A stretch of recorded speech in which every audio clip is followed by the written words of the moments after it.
Flush out bandits living within the boundaries of the Baringo South constituency. The CS also sounded a warning to those threatening national security through protests.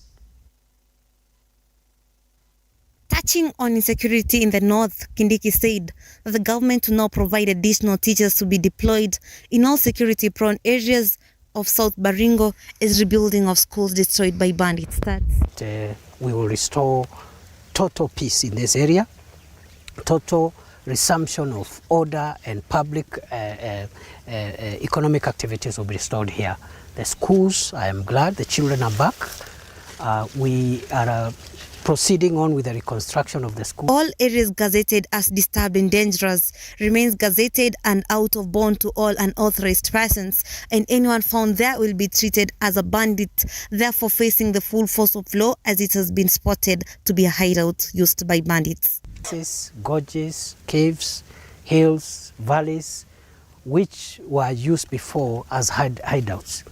And I want to confirm that those areas remain gazetted as disturbed and dangerous. We have not lifted the gazette notices. They will remain gazetted as disturbed and dangerous areas, and they are out of bounds for every member of the public. Any person who is found in those areas will be treated as a suspect of armed banditry. Southern parts of Baringo still remains to be in security-prone areas, as residents called government to put in place to beef up security. Mavin Getembe, Lookuptv, Nairobi. The governor from Nairobi County, Johnson Sakaja, has yesterday, appeared before the County Public Accounts Committee to answer to questions regarding the Nairobi revenue collection and expenditure. This comes after a report by the Auditor General revealing variances in a financial statements for the financial year 2017 to 2020. With the committee highlighting the constant decline of the county's on-source revenue, with the highest revenue collected in the financial year 2015-2016, the governor of Nairobi County went ahead to state that he was not aware of the figures, as NMS had not granted the county government for the records of the said financial years. The underperformance is attributed to a decrease in display activities due to the COVID-19 pandemic, and I asked my team to also provide a comparative analysis for the first quarter of this financial year compared to the previous financial year, pre-COVID, and then also post-COVID. That time, when NMS came on board, the NMS team asked for super administration rights of that system, because the NMS was then developing, together with the national government, a system of Nairobi plan. That officer, called Imbisi, was given the administrative rights to the system. He removed all the other admins, and the records then prior could not be found at that point. And while confirming the predicament, the controller of State House, Kato Olemetito, stated that NMS, which was established in March 2020, couldn't locate the officer by the name Simon Imbisi, who according to him was the chief admin of the e-construction site that was in use at the time in question, and had locked out all other county officers from accessing the data. Comes to the issue of Mr. Imbisi and the access to e-construction, and even the other brotherly issue of NRS. The question is, we are in the process of concluding the final report of handing over, and this issue of access is part of the report. We have already supplied the draft report to the county. In less than 2 weeks, we will be doing the final handover of NMS, all the residual functions or anything, documentation that remained on the part of NMS will be handed over back to the Nairobi County. The Auditor General went ahead to cite variances with financial statements that had been reported by the county government, with the highest owned revenue collected being 19 billion shillings as compared to the 11.7 billion reported by the county government. 10 billion, 157, 594, 130. That is what is in the financial statement. But from the extras that we did, we had a figure of 13 billion, 971, 466, 855. So if at all we can be granted access to the system, then we may be able to get the exact true figure that is supposed to have been reported. The committee, however, gave recommendations regarding the matter, with the Controller of State House asked to find the said officer and the Auditor General to conduct a forensic audit and a report submitted in 3 months. Are going to direct the Auditor General to undertake on source revenue. And I think it will be to the interest of all parties, particularly the Nairobi City County. Governor Sakaja, if indeed it is true that there are records that indicate that your county can collect 19 billion, then we want to see that 19 billion in your financial statement. Juliet Chepkoech, Lookuptv. More church leaders have continued to oppose church control as proposed by the government. Appearing before the Special Senate Committee investigating the Shakahola deaths, Bishop Margaret Wanjiru of Jesus is Alive Ministries has blamed the government for interference in the church activities.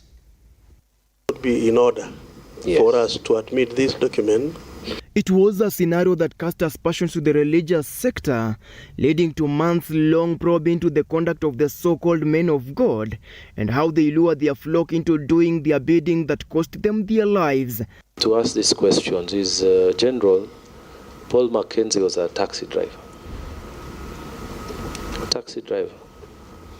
And then he's holding a pulpit, he stands there, he commands people, they follow him. So there's a basis, there's a place we are coming from when we say, shouldn't we have some basic training? The Senate ad hoc committee investigating the murder of hundreds of people in the deadly Shakahola massacres orchestrated by preacher Paul Mackenzie. Today, the ad hoc committee took views from religious leaders and the public in general, welcoming Bishop Margaret Wanjiru of Jesus is Alive Ministries and self-proclaimed Prophet David Owor of the Repentance and Holiness Ministry to submit. And the doctrine, it boils down to the doctrine and the practice of church and the need for churches and denominations to be accountable and to follow the sound doctrine and sound practices. Is it okay for one man of God to dictate all doctrines, all curriculum without question, and in perspective of the current situation in the country, will it be fair for one man to do all this?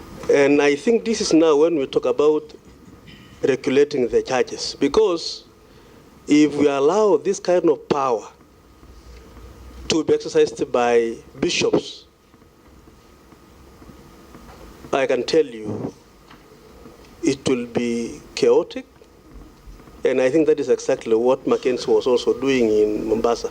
The pastors were put to task to explain to the Senate on how the conduct of the church should be and how to mitigate extremists. Led by Bishop Margaret Wanjiru and David Owor, among other religious leaders, have castigated the killings of the Shakahola cult, accusing their government through respective security agencies and the judiciary of failing to be vigilant amidst the murders. What is obvious is that it happened over a long period of time. It is not something that happened within a year or a couple of months. This is something that was ongoing for a very, very long period. But coming back to the question, as an advocate, I would not appreciate a scenario where a person wants to come up with a church and he just goes and duplicate another constitution. Does he have a calling? Does he even believe in what is in that constitution? That is why we have as many churches. I was even shocked the other day that still, even as late as last week, bodies are still being removed from the grave. This is unbelievable. And we have, the place has been declared a security zone. I want to believe that our contribution here and presentation here will go a long way in adding value to the outcome of this committee.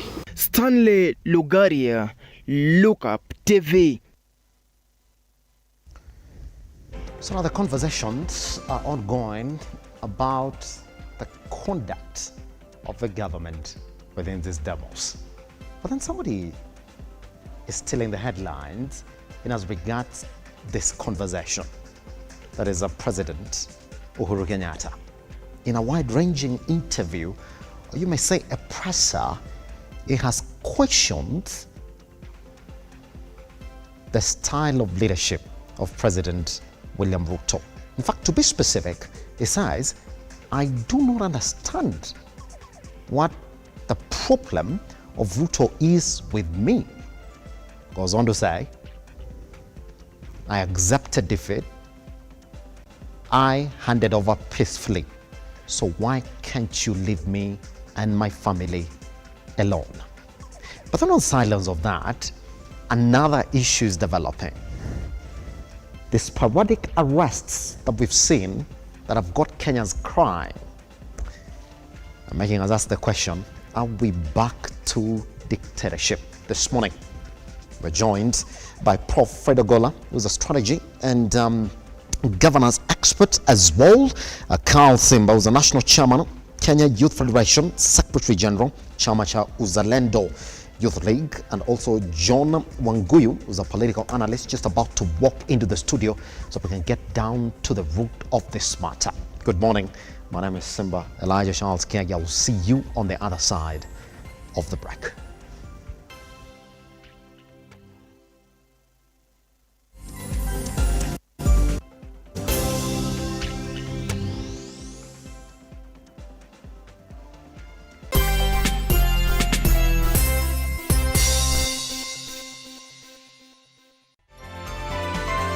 Infinity Industrial Park is one of the largest private industrial parks located along Eastern Bypass, Nairobi, which provides modern infrastructure for smooth operations for industries and business enterprises. Infinity Industrial Park offers world-class amenities and facilities with wide roads, a police station, a power substation, fire station, public transport stage, hospital, and shopping mall. In addition, Infinity Industrial Park also offers CCTV cameras, 24-hour private armed security patrol, sewer, water, fiber optic cable, and 3-phase power connection, added to public utility, canteen, and dining areas. Sail on the golden opportunity to invest in Infinity Industrial Park, fully serviced warehouses at a special price of 3,569 Kenyan shillings per square foot. For more inquiries, visit our website infinityindustrialpark.com.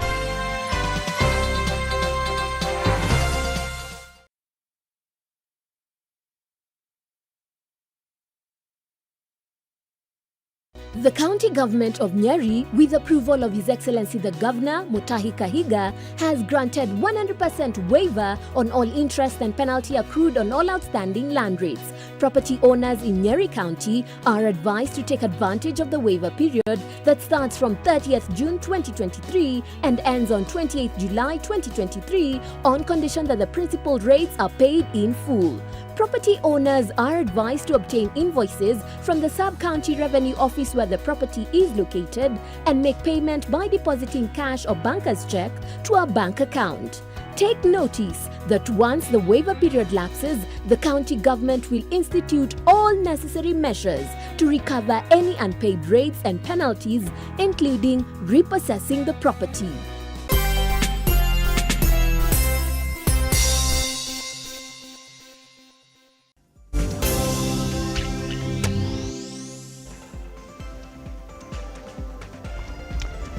While at Lookuptv across all your social media platforms, I am at Kiage Simba. Join us online so we can actually get to start this conversation. I can see Prof is already seated.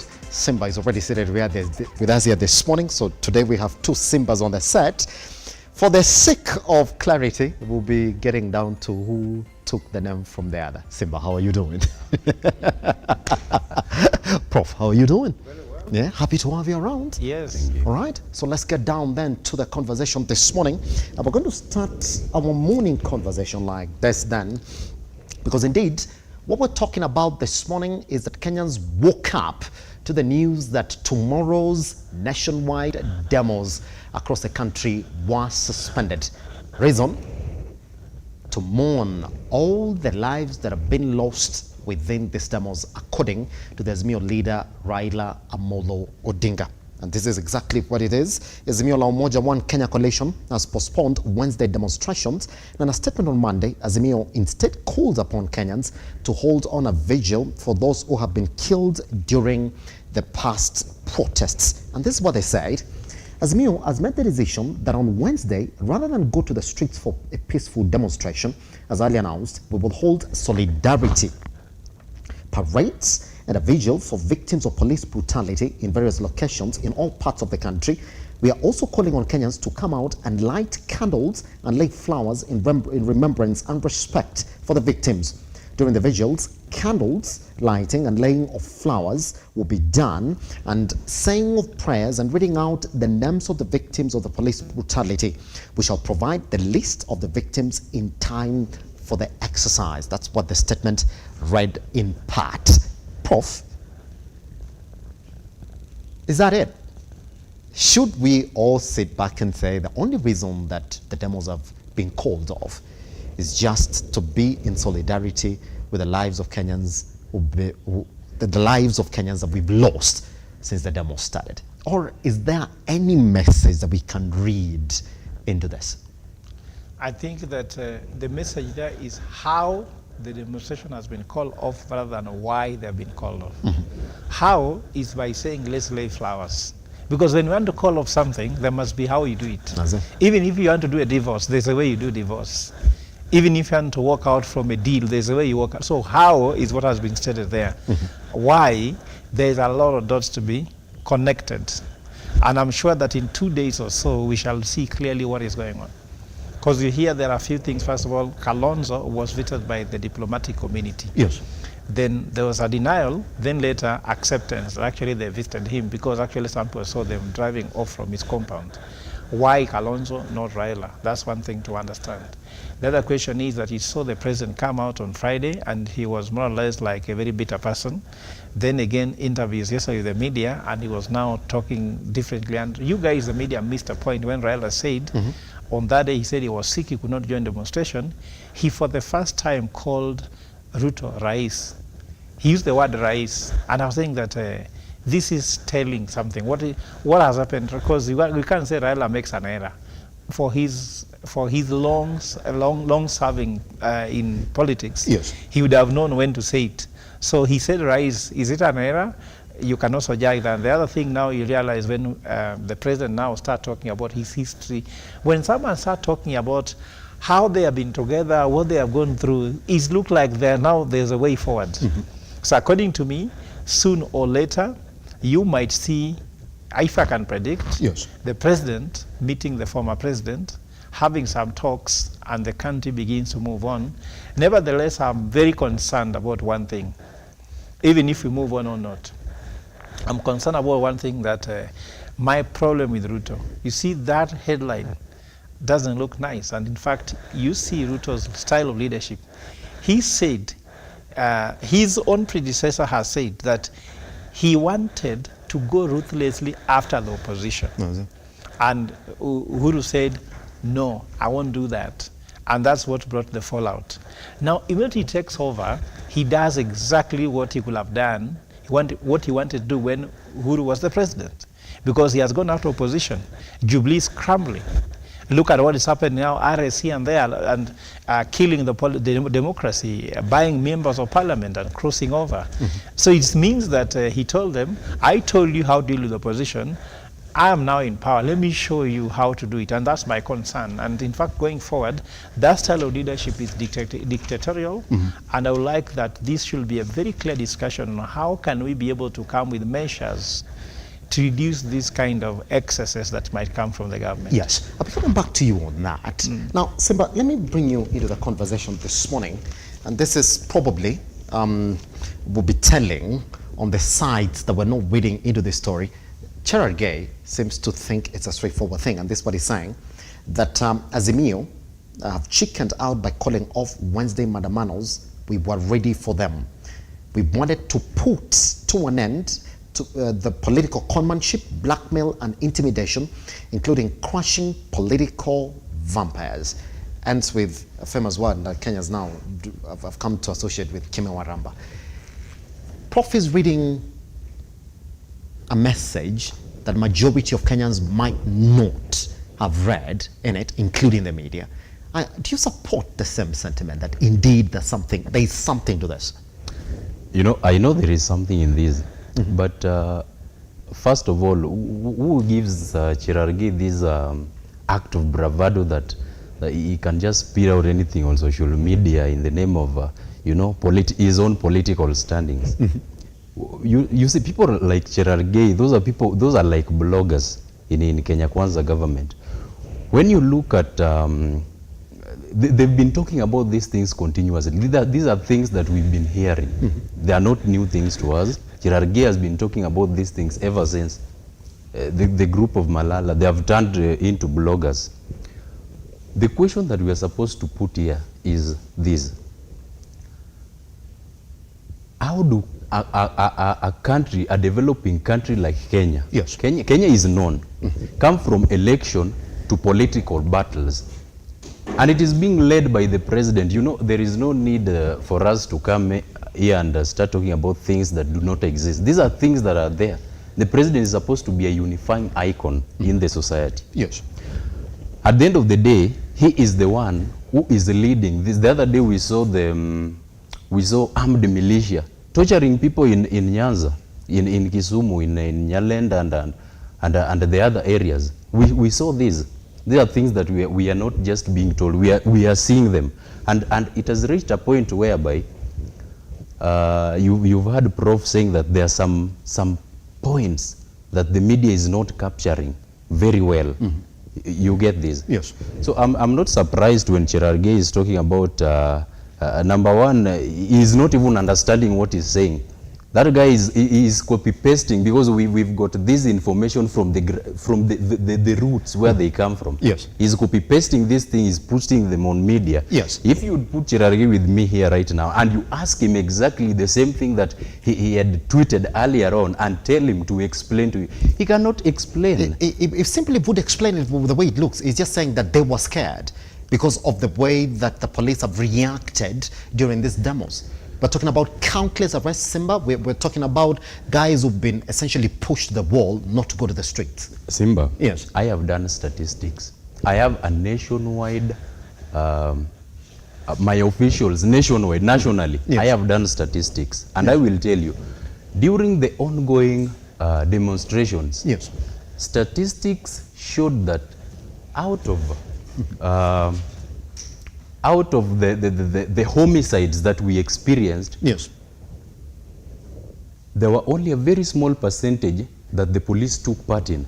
Those were armed militia, people who were, the other day we saw guns being imported from Uganda. These are things that people don't talk about, but we saw them there, they are there. Two of my constituents, right, I've lost two constituents in Makadara. When I was coming, I had to pass through the hospital and look at the damages. People are crying, people are grieving in pain. Yes. You cannot tell me that is the work of those are people who've been paid, they've been armed. Regardless that it was a winning strategy that has scared the Azimio coalition then from going to the street. Would you say that Cherargei is right to say, well, if you look at the way that we reacted in the demonstrations, Raila Amolo Odinga and his group have essentially failed to go to the street? Prof, just before I bring in John, look at his point. He's saying that they were scared. If you look at the messaging for President RUTO, he's saying, I do not want demos in this country.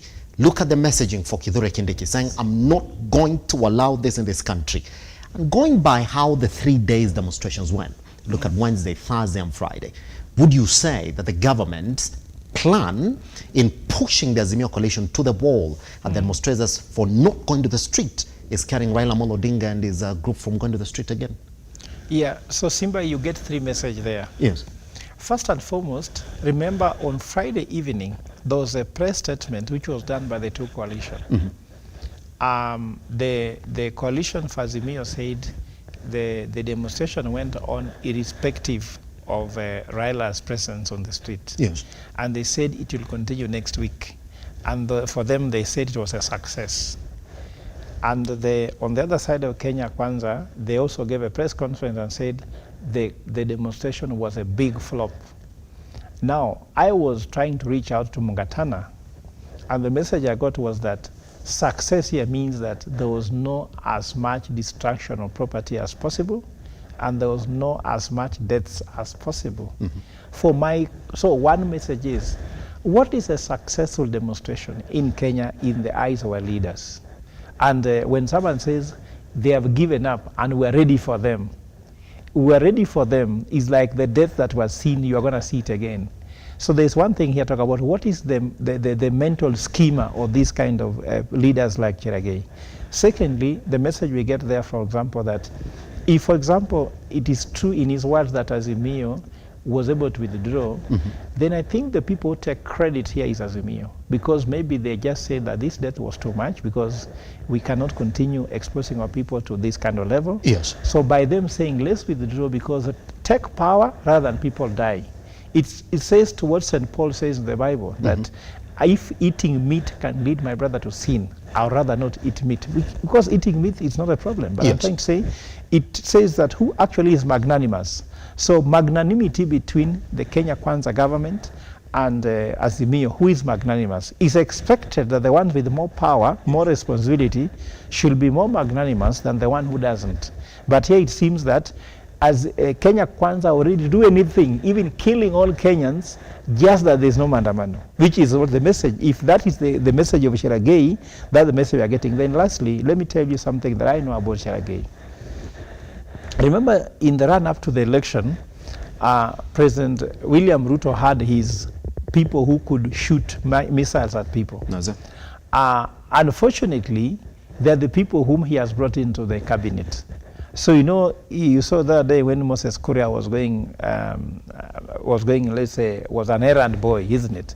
I think he must be, you have to tone down. So you have to pick guys like Cherargei to continue throwing the missile. There must be people like that. People will lose mouth. So I would just say, according to me, disregard Cherargei is a loose mouth, is a loose cannon. He knows very well that there must be something else happening. Like I told you, there are some things being discussed. The diplomat calls yesterday in the newspaper said they are putting pressure on Uhuru and on Uhuru Kenyatta, Raila Odinga, and Ruto to talk so that the country can be in peace. It was there in the nation yesterday.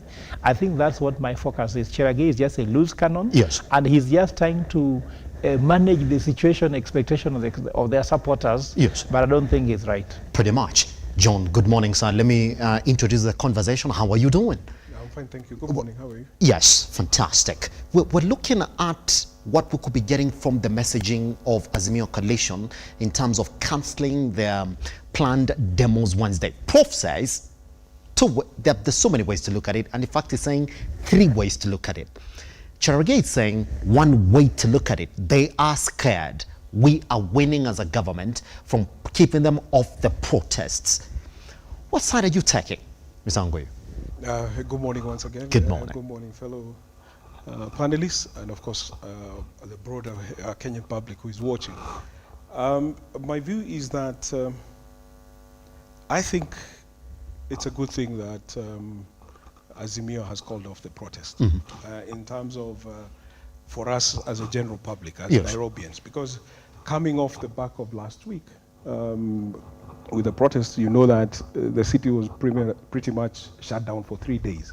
Kids did not go to school, businesses were closed, and so on and so forth. And that kind of disruption in our lives is not good, especially given the circumstances under which we are in.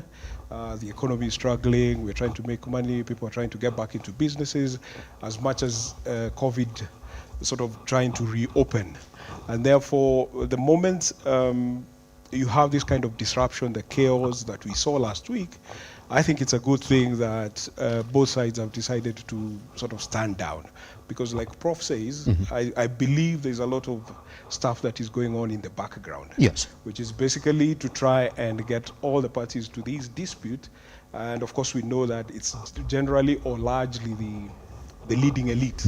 So we've got the president on the one hand and the government on the one hand, and then you've got opposition on the other.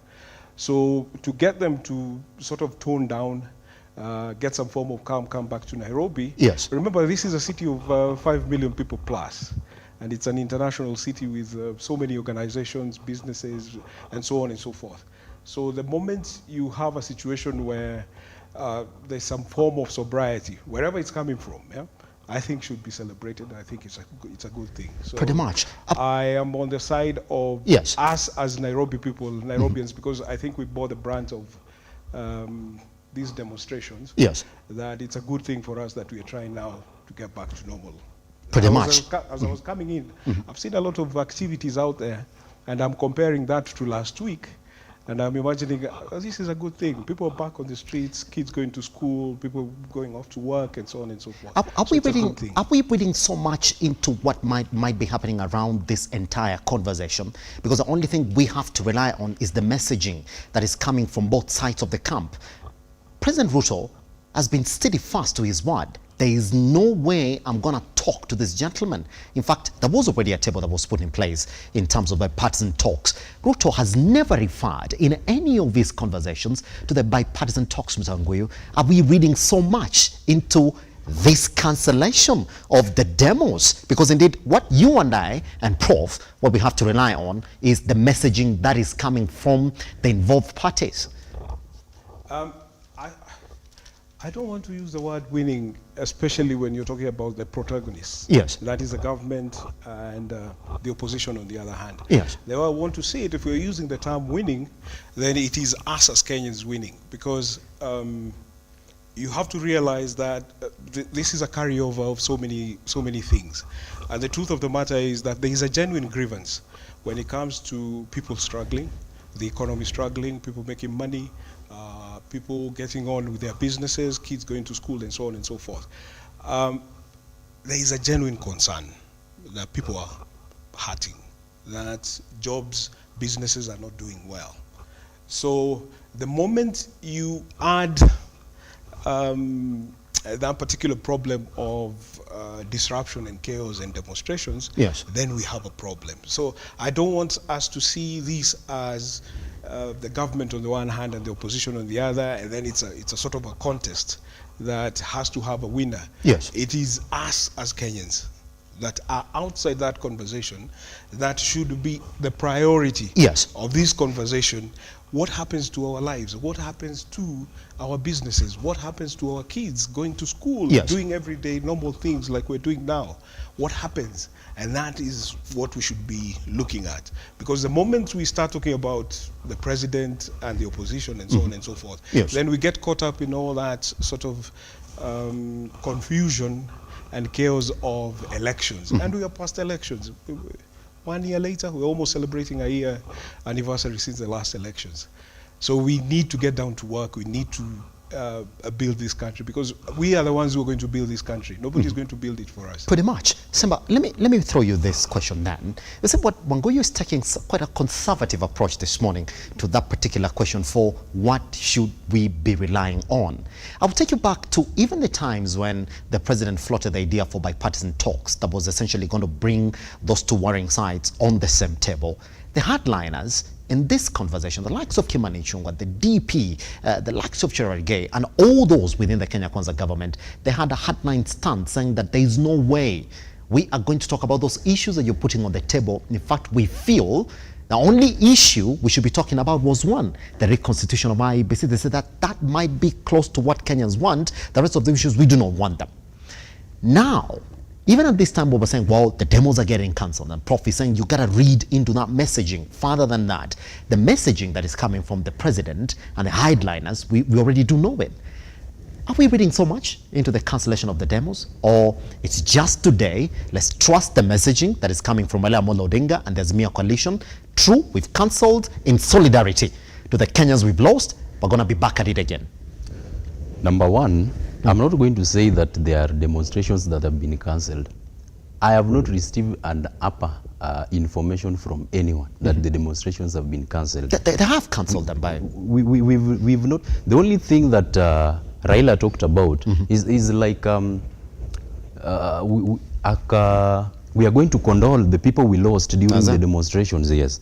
We've not said that the demonstrations have been cancelled. We have to, the thing that we have to accept as a country all of us, without an exception, is that this government has already messed up things.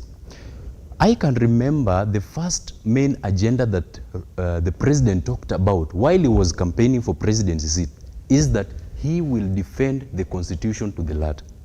He's not defending the constitution, he's doing the opposite of what he promised us. He's not defending the constitution. Yes. Leave alone, if you are talking about the bipartisan, that was a fake bipartisan talk. There was nothing there. If they're telling you they have the government, those of Kimani Ichung'wah saying that they have nothing to talk about except some changing that they can do in the IEBC, there was nothing that they can talk about because they know they've already messed things up. This government is like a bicycle without pedals that was accidentally pushed down a steep slope. They lack directions completely. With the president as the cyclist over there surviving on God's good humor. No, you want to tell me that 100% of all the demonstrators around the nation, they are in Azimio? It has reached a point where these demonstrations are not even Azimio affiliated. How many times has Raila missed demonstrations? Severally. You'll agree with me, you've been seeing, but still people on the streets. You've been seeing areas like Nyeri, you've been seeing people going to the streets. Areas that are named as Kenya Kwanza strongholds. People on the streets are there. So and I did statistics. I did statistics nationally. Out of the 100% population of the people who are seen demonstrating, 46% are not in Azimio. These are people who voted the government in. It is there. We can confirm. These are facts that we speak about. If we were to run a poll right now, nationally, if RUTO should be in office, we can run a poll overnight. By tomorrow morning, he'll not be in office. He'll be out of State House. It is there. We are talking about facts. Yes. So if these people are telling, you see people, those of Cherargei are tweeting, they are just, these people, they are so overwhelmed with some, some art of bravado in them. They don't know what they're talking about. They're just trying to prove a point that doesn't exist anywhere. Yes. That is so they are worsening the status quo of our country. Yes. They are not making anything substantial. They are not stabilizing the economic status of our country at the moment. Things are worsening. And if there is any Kenyan outside there, anywhere, and I know they are watching this, waiting to see the prices of commodities going down any sooner, then that is one of the sweetest dreams at the moment. Nothing is going down. With this government in place? Yes. I'm sorry for that. Yes. Simba, somebody's going to ask you how you came up with a 46% number. That might not be very official this morning. Yes. Yeah. Anyway, Prof, let me jump to you, because I'm going to read this particular statement right here. And this is what they're saying, that in light of the above, Azimio has made the decision that Wednesday, 26th of July 2023, we will hold a different kind of protest. Yeah. It is not essentially a cancellation of protest. They're saying, well, we are on with our protest, but it's going to be a different kind of protest. So, Prof, we are on with the protest. 2 minutes, we come back from the break and then continue talking about Actually, that's what I wanted to tell Simba, that the protests are not over, and he's right by saying they have not been called off. They are doing a different kind of one. So what we are wondering is that after Wednesday, Thursday, and Friday, which is the next kind of protest? Protest can be anything. Can even be one day, like Martha Kara was saying, just hoot in traffic, just hoot. I remember when I was in Barcelona during the time when Catalonia wanted to secede from Spain, people used to hit utensils at around 8 p.m. Yes. And then there were flags people were putting next to houses showing the one secession.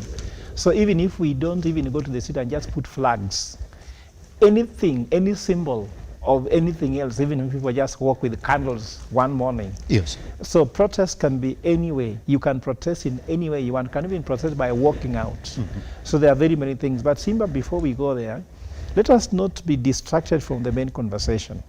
For me, the main conversation about this thing for Kenyans should never be about William Ruto, should never be about Raila Odinga, should never be about Uhuru. In fact, seeing Uhuru in the front page here is a distraction to me. The main thing here is fix the economy. In fact, whether Raila Odinga calls for protest or not, you'll protest in your stomach. Stomach will tell you that you must protest. Raila Odinga won't call you to the street. If you are hungry, you are hungry. These Kenyans are hungry.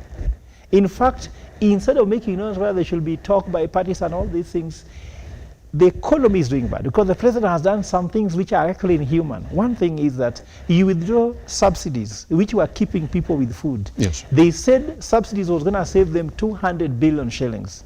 Where has that money gone when you add taxes? When you add taxes and withdraw subsidies, at the same time, you have taken from Kenyans with 2 spoons and returned nothing. For me, Kenyans, don't be distracted. The conversation is the economy. The president campaigned around the economy. Even bottom that economic model was campaigned about. My fear is that the economic model is wrong. I said it before the election. Yes. It has never worked anywhere. It cannot work in Kenya. And it is not working. Is the reason why the Kenya shillings has gone to the roof. Look, there was something from Central Bank yesterday which shows how other currencies in East Africa are performing against the Kenya shillings. Kenya shillings has depreciated against the regional currency East Africa. Yes. But also depreciated significantly against the bigger currency like the dollar, the euro, the pounds.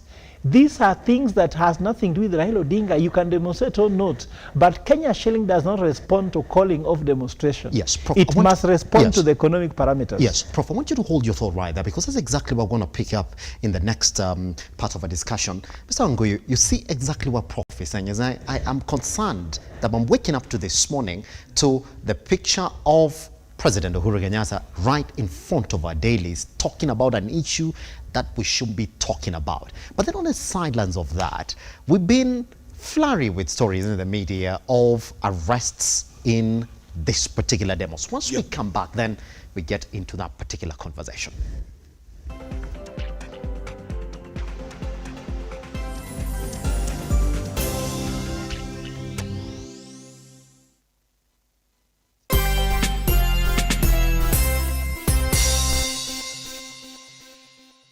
The future is hands-on, and Sensei College is at the front line of technical institutes in Kenya, offering practical and skill-based courses accredited by all concerned bodies, TVETA, NTSA and NITA. Sensei College offers driving and plant operator, cosmetology, fashion and design, mechanics, hydroponics and irrigation, installation, building construction, hospitality, photography and video production, electrical and electronics repairs, and ICT courses. Get free plant operator training when you enroll for plant mechanics, free driving when you enroll for motor vehicle mechanics, and free riding when you enroll for motorcycle mechanics. The requirement is an ID only, with intakes every first week of the month. We have 2 campuses in Nakuru and Nairobi. We provide meals and accommodation. Sensei College. My skills, my future.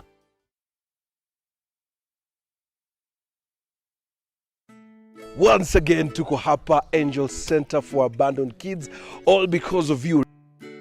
My name is Catherine Wanjiru. I am the admin, Angel Center for Abandoned Children. Our founder is Wamaitha Mwangi. We currently have 64 children, 32 going to school, and among those 32, 2 are special children, and we are left at the home with 32. Now the toddlers and the infants. To the LUTO Foundation, thank you so much for remembering us. Guys, we lack words. We lack words. Amazing. We don't know what to say. Thank you for remembering us. You made a promise and you have delivered. And may God bless you. To my fellow Kenyans, as usual, cheza LUTO, sio ndoto. Angel Center tumeshinda LUTO. Every time you play LUTO, 25% goes to the LUTO Foundation, which supports our fellow Kenyans through various causes. Thank you for your help. Together, we are changing lives.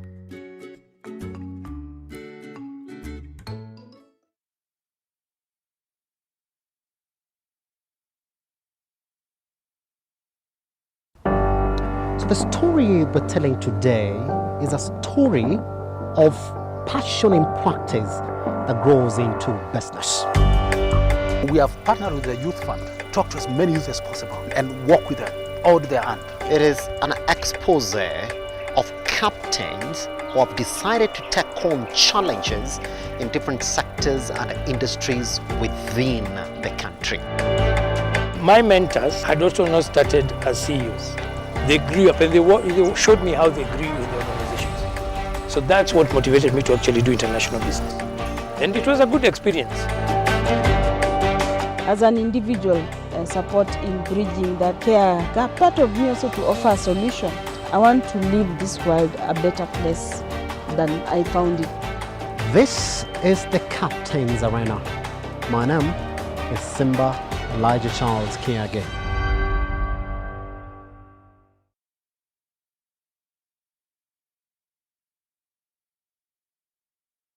Upate hela.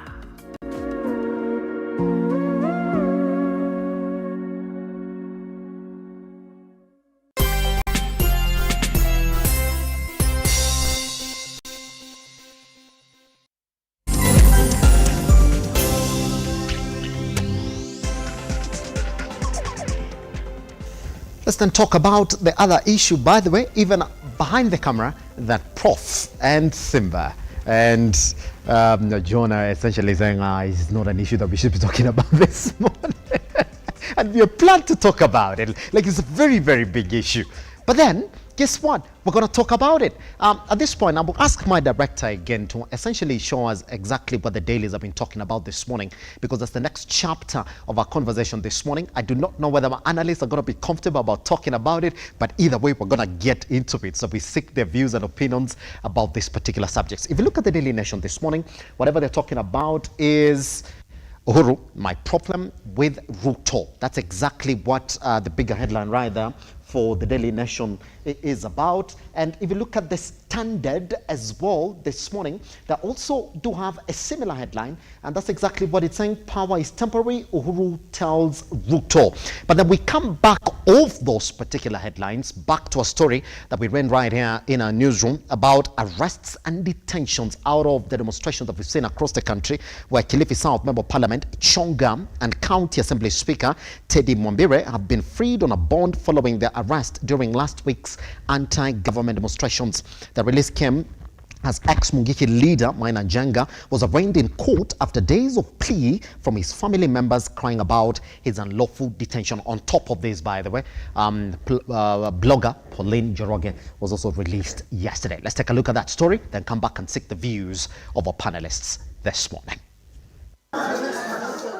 The two opposition lawmakers led by Ken Chonga and Speaker Teddy Mwambire were freed after spending 5 nights in police custody, with their lawyer Dunstan Omari castigating the government for the illegal detention of opposition leaders. Wameweza kuachiliwa na dhamana ya shilingi 50,000 ama bond ya 100,000 shillings.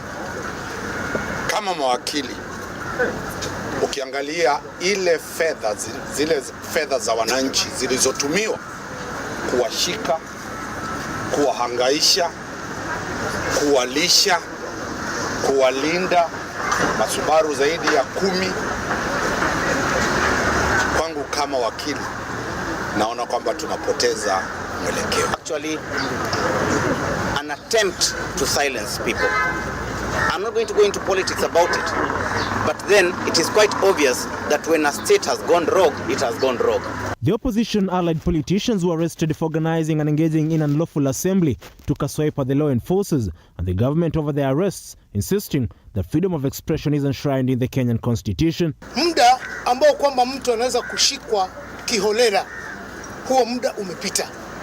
Wacha mtu awe amekosa. Na siongei kama mshakiwa, naongea kama Mkenya. Hii ni haki ya Mkenya. Haki ya watu kukungamana.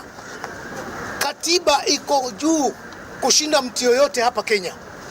Wacha Mkenya apewe haki yake. Iwapo pengine kuna watu wengine wanafikiri wanaweza kutuogofya, basi waambie wawe pole sana.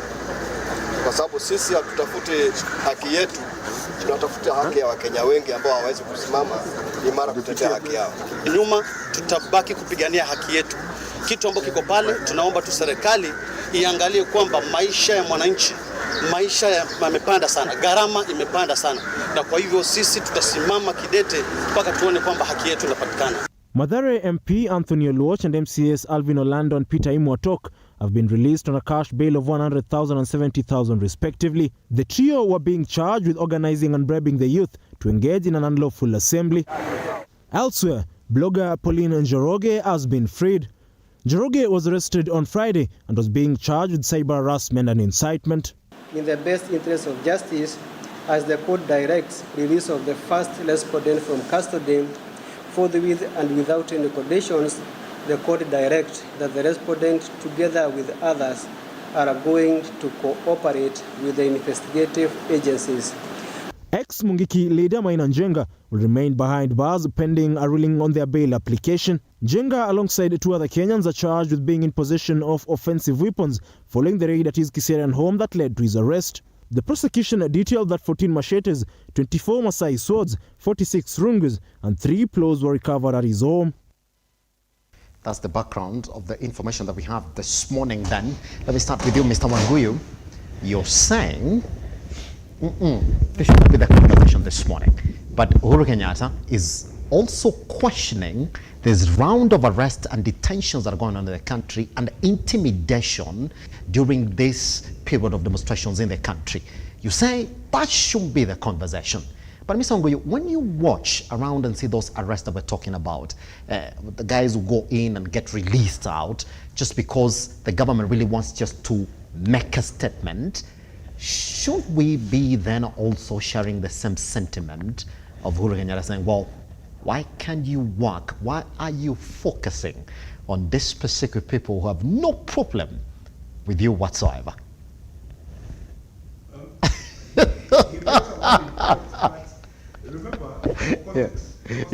Yes. We are all in agreement that the economy is struggling, families are struggling, people are struggling. That cuts across in urban areas, in rural areas, and everywhere else. Yes, young and old, everybody is struggling somehow economically. That is something that we are all in agreement. But what happens next? What do we do about that particular issue? Now, the problem I have with the opposition is that they took that particular problem, the grievance, and unfortunately attached other things.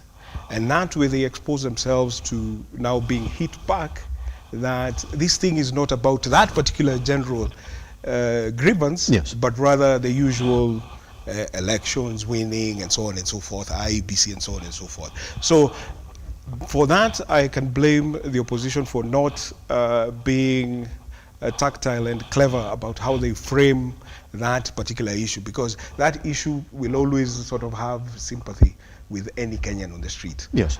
Now, so then you have now the problem of demonstrations, which of course are allowed under the Constitution. I think Article 37? 37, yes. Yes.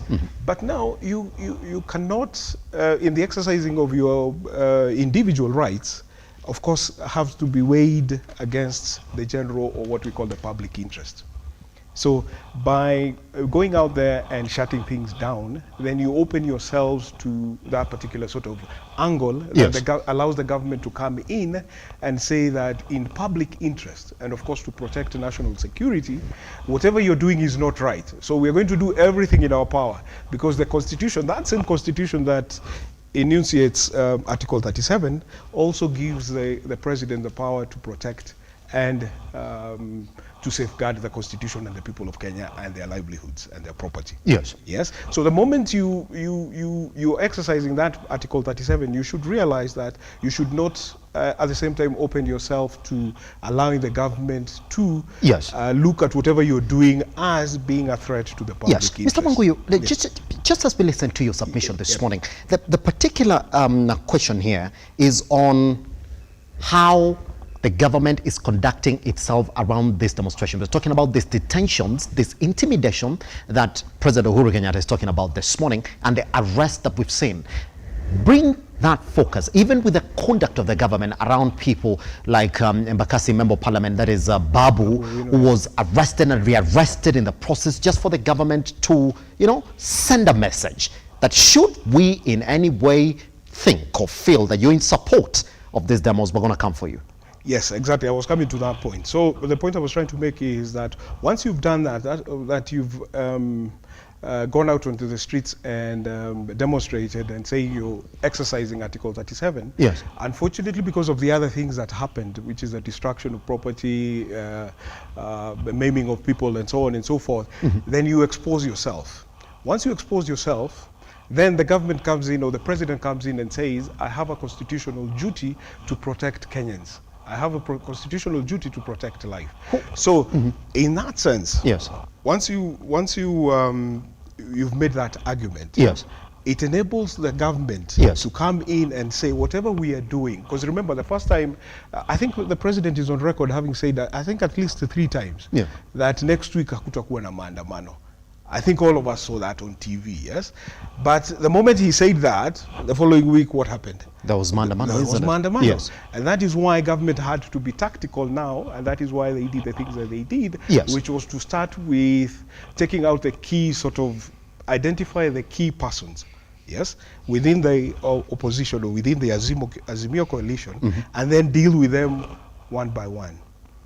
Yes, you can make the argument for it was a bit heavy-handed, yes. and so on and so forth. Yes. But if you look at it, it was very, very tactical, in the sense that you take out the blogger, the famous blogger, what's her name? Pauline Njoroge. Yes. So you take her away, you take her out of the equation, and then you sort of control what happens in the social media space. Then you go for the Maina Jenga, who is supposed to sort of scare using scare tactics like yes. violence and so on and so forth. And then, of course, we know that on the morning of the demonstrations, what they did was government withdrew security for most of these people in opposition, starting with Raila Odinga, yes? Yes. So they withdrew the security, and that opened them to anything happening. Because remember, once you're in an environment of chaos, you can't control it. You can't control what's going to happen. Yes. Mr. By doing that, Mr. Ngui, which therefore makes you ask the question then, are we back to that regime of dictatorship where you do whatever it is that you want to do, whether it's lawful or not? The president, the former president, yes. Yesterday, of course, gave a long-ranging, which has been reported in today's newspapers, yes. A long-ranging interview where he discussed all these issues. And basically he said that the RUTO government must get down to serving the people, that leave these issues, what is happening about security and so on and so forth, that we get back to what is important, which is to serve the people of Kenya. Yes, so that is exactly what government is saying, that these people are disrupting our ability to do or to serve the people of Kenya. So we are going to do everything in our power, including using the constitution, which guarantees or gives the president the power to protect lives. And that is what government is basically doing. And of course we can have the conversation of whether it is it is okay for government to go to the lengths that it has gone to, but now then... We're coming back to you, because that's exactly what Uhuru Kenyatta was saying yesterday. Yes, you have options, but then you don't have to do this, whatever it is that you're currently doing. Simba, let me pick your sentiments on that. And by the way, let me introduce the charge sheet of one Pauline Njoroge. And I'll read it for the sake of our audience that is listening to us and watching us this morning.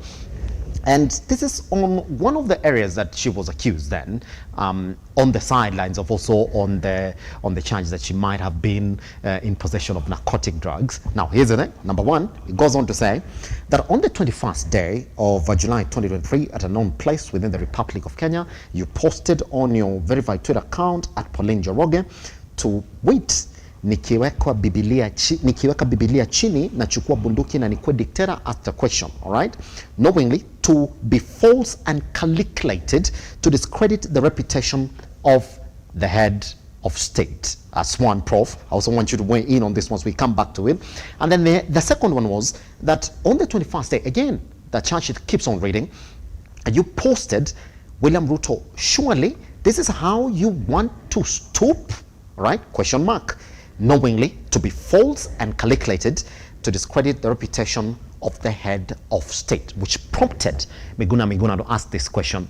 Is it that your lawyers do not know how to come up with a proper charge sheet for somebody who the government is after? Is it right then? I know, Simba, you're saying this is not what we should be talking about. But when you do have charge sheets that do not hold water in a court of law, essentially get dropped out at the moment they are read out to the judges, is it okay for us to ask, why are you doing this? You're threatening and using scare tactics of the people you think are augmenting what you don't want to happen within your economy, when in reality, that is within the confines of law. Number one, we have to agree that what Pauline Njoroge is right, because when they are using some fake tactics like possession of narcotics and things that do not even exist, they traced her and got her location. These are politicians. There is nothing. One thing we have to agree: there is nothing that happened by coincidence in politics. If it happens, it was well planned. All those things that they are airing out, names, narcotics, name all of them. Yes. Those are things that do not exist. So is it right then for Uhuru Kenyatta to say, well, can you stop these things that you're doing and just deliver for the Kenyans? Because I don't think Kenyans are concerned with this. Of course. And rightly so, Simba, you're not even concerned with this morning. Are we supposed to check? For instance, when the president is being told to deliver to the people, he'll give you very lame excuses. You'll hear things like the former president Uhuru Kenyatta is financing the ongoing protest that is hindering their work as a government. Are we supposed to concentrate our muscle on who is financing the protest, or are we supposed to concentrate our muscle on the bids of the protesters? Get that right. The status quo, if we look at the economic stability of our nation, it is poor at the moment. It is not supposed to be that way. Those are the things that are supposed to be addressed. The president is stooping really low. Is saying indeed, if this guy stops funding this mandamano in the country, then I'll have the peace to deliver to the Kenyans and also stabilize the economy. So he's saying, give me space. I can perform within the scales. One thing we have to know about the president is that that guy is full of propagandas. He'll promise you he'll promise you Neptune, he'll promise you everything. But at the end of the day, he cannot meet his end of the bargain. It is almost a year since this guy came to power. I do not have, at the moment, and I can say this, I cannot see, I have not hold a tangible evidence that can make me support this government at the moment, based on what it has done to Kenyans. There is nothing. Instead of you know, one thing, the president, when he came to power, he really had good manifesto. When I checked the manifesto of Kenya Kwanza, there were things that were making sense. But the people this guy had, his advisors and all the way from finances, they are completely illiterate people. They do not understand anything on economy. Yes. These are people who are taking us back to the Precambrian era. The things that we used to see are still coming back. Why should the things that we are addressing in the 80s, we are still addressing them in a new regime in 2023 at the moment? If we look at this economic model that these people want to put to power, this is something that is going to affect Kenya's Association of Workers, and they're going to lose billions of money from this economic model. There is the Keynesian economic theory. These people were trying to apply the Keynesian economic theory that Barack Obama signed during the 2008 Great Recession in America, where he added 787 billion more to save the jobs that were there.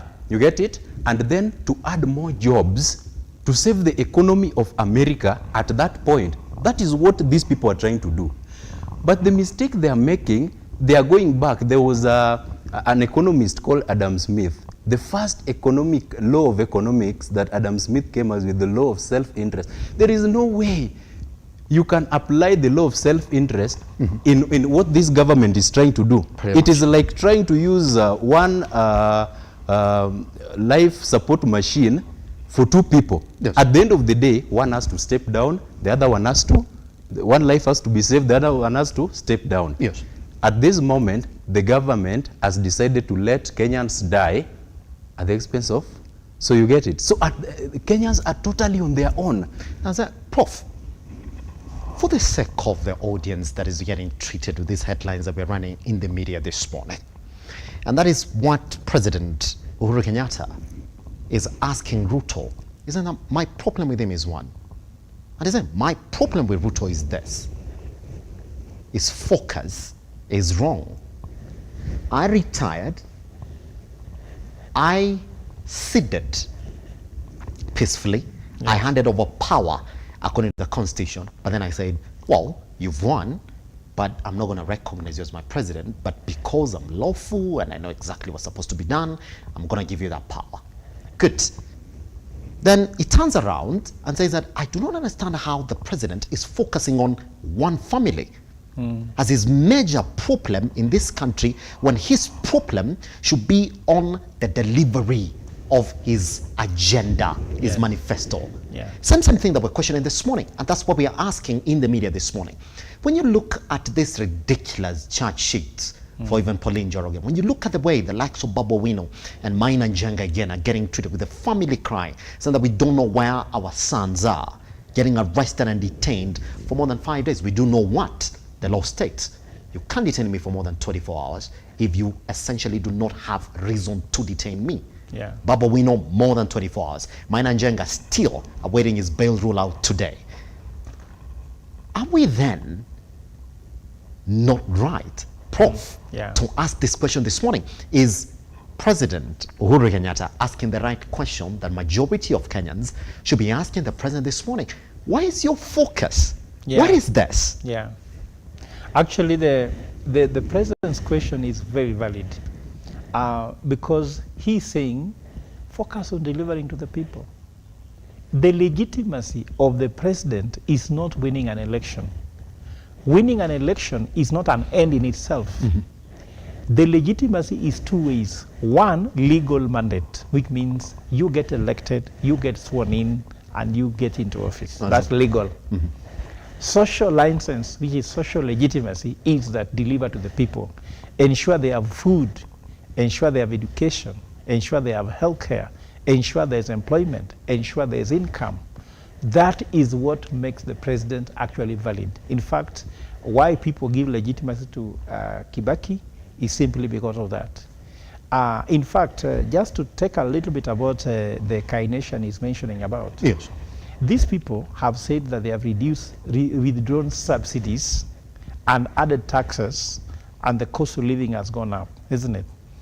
The Nation economy says that a government should spend even to the point of having a deficit for its citizens to have basic needs. Because let me tell you what, if you increase taxes, you remove subsidies, people who used to eat 3 meals a day start to eat 2 meals a day, the government loses money. Why am I saying so? Let's say, for example, Simba, I give you 10,000 shillings in your hand. Let's say that's your salary, isn't it? 4,000 shillings you take to rent, isn't it? Then 3,000 shillings you put on transport, logistics, among other things, isn't it? And then 3,000 shillings is on food. So let's just pick the food only. 1,000 for breakfast, 1,000 for lunch, 1,000 for dinner. If I push you where I remove subsidies and the cost of living goes up, so your transport will go up, so the 3,000 shillings you put on transport cannot be enough, so you have to remove money from food and add to transport, isn't it? Because now fuel is on your own, meaning that you'll escape one meal for the sake of ensuring that you can move. You understand? That means that if 50 million families skip one meal, and if one meal is 1,000 shillings, you understand? You can imagine how much revenue you lose as a government when people don't eat one meal a day. I'm just giving you the numbers to show you that is very serious. That's why Nation said that if people don't eat today or tomorrow, you're losing revenue. So even borrow to ensure they can eat. But the president says he cannot borrow for us to eat. He would rather die, but he can't borrow. Do you hear the president when they say that we cannot borrow to fuel recurrent expenditure? We must live with them. It means that those who can die must die. So it's survival for the fittest. Those who can die, die. Those who can stay, stay. So you are on your own. That's the main statement here. And if I go to the president's statement on the issue of you are focusing on the wrong thing. Yes. You remember that the president was a student of Moi. And during the time when guys were fighting for the second liberation, the president was a leader of Youth for KANU 92. So this is what we are fearing that might come, and President Uhuru knows him. You know, remember these guys were working together. So if Uhuru says something about RUTO, it could be more accurate than if I say, because me, I don't know him. You see, the person who worked with him in one office, yes. When he says that I have a problem with this man, remember Uhuru is consistent.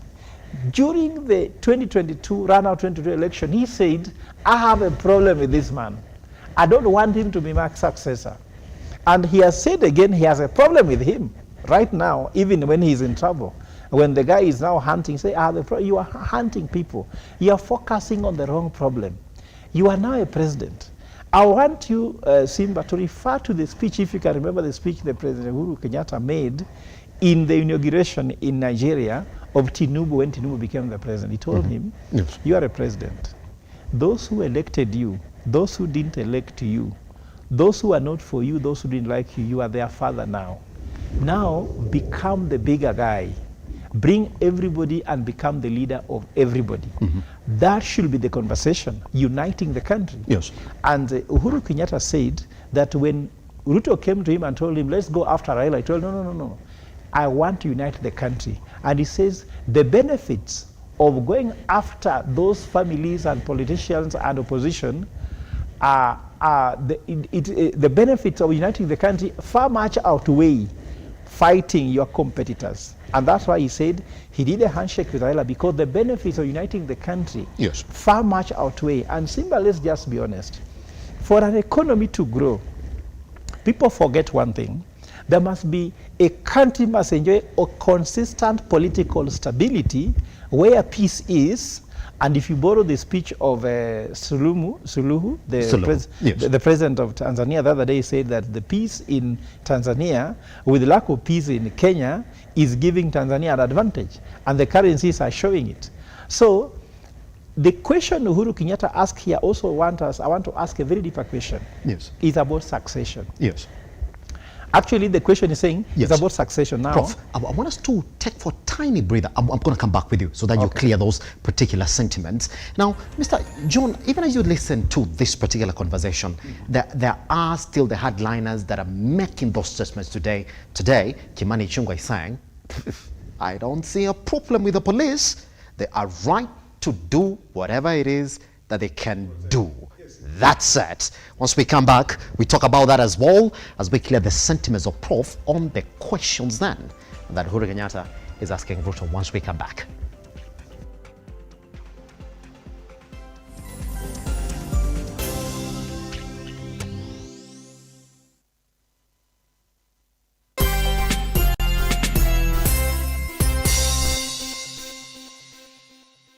The county government of Nyeri, with approval of His Excellency the Governor, Mutahi Kahiga, has granted 100% waiver on all interest and penalty accrued on all outstanding land rates. Property owners in Nyeri County are advised to take advantage of the waiver period that starts from 30th June 2023 and ends on 28th July 2023 on condition that the principal rates are paid in full. Property owners are advised to obtain invoices from the Sub-County Revenue Office where the property is located and make payment by depositing cash or banker's check to a bank account. Take notice that once the waiver period lapses, the county government will institute all necessary measures to recover any unpaid rates and penalties, including repossessing the property.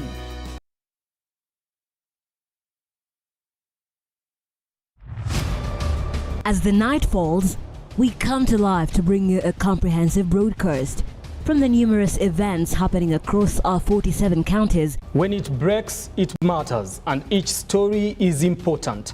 If it's Thursday, join me, Nancy Lima, and my able panelists as we break down the law jargons and analyze the Constitution in a way only you can understand. The news cycle never stops, neither does time. We cover each and every sector and present to you factual and accurate occurrences. This is where facts win the day. Join me, Nancy Lima, Ian Keitani, Tuesday, every Wednesday, Thursday, as from 9 p.m. on The Insight, only on Lookuptv.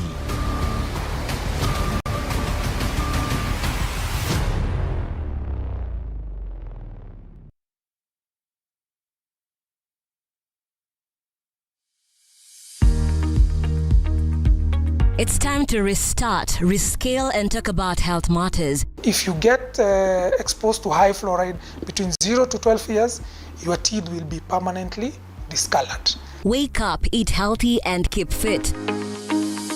With the help of health experts, we will help you understand different health conditions and how to treat them. Dental fluorosis is an irreversible condition that affects the outer layer of your tooth. This is your health journal. My name is Wanjugu Washira. Every Wednesday from 8:30 p.m. Everything will be well discussed here on this platform. Only on Lookuptv.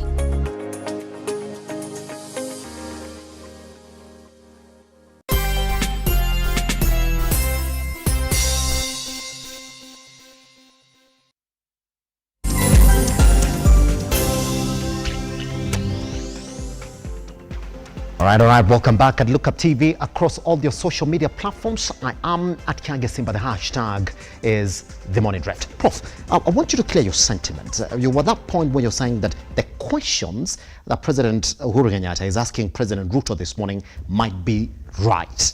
Yeah, must be right because whatever he's saying, the president is asking the question about succession. Yes. Because remember that Moi had a succession thing to deal with.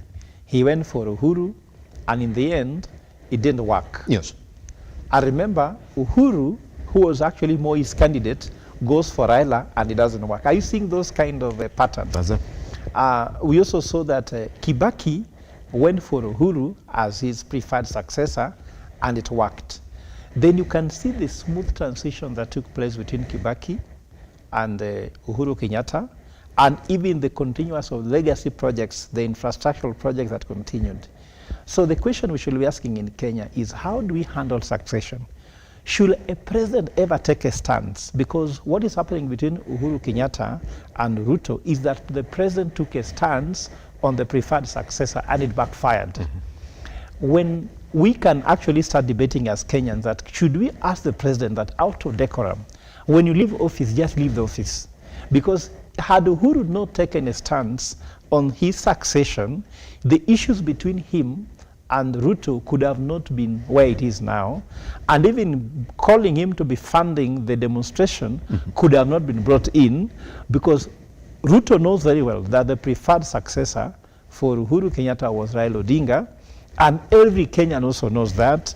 And I'm sure now, how do we handle the issue of succession to stop bringing a retired president to come to explain themselves into public, because they should not do that. They should offer advice under the cuff, but not. But you know, if you look at the question, my problem with Uhuru Kenyatta, Ruto, President Ruto unfortunately is breaking records too fast than any other president that has ever been in Kenya. Unfortunately, he's not breaking the good records, he's breaking the bad records.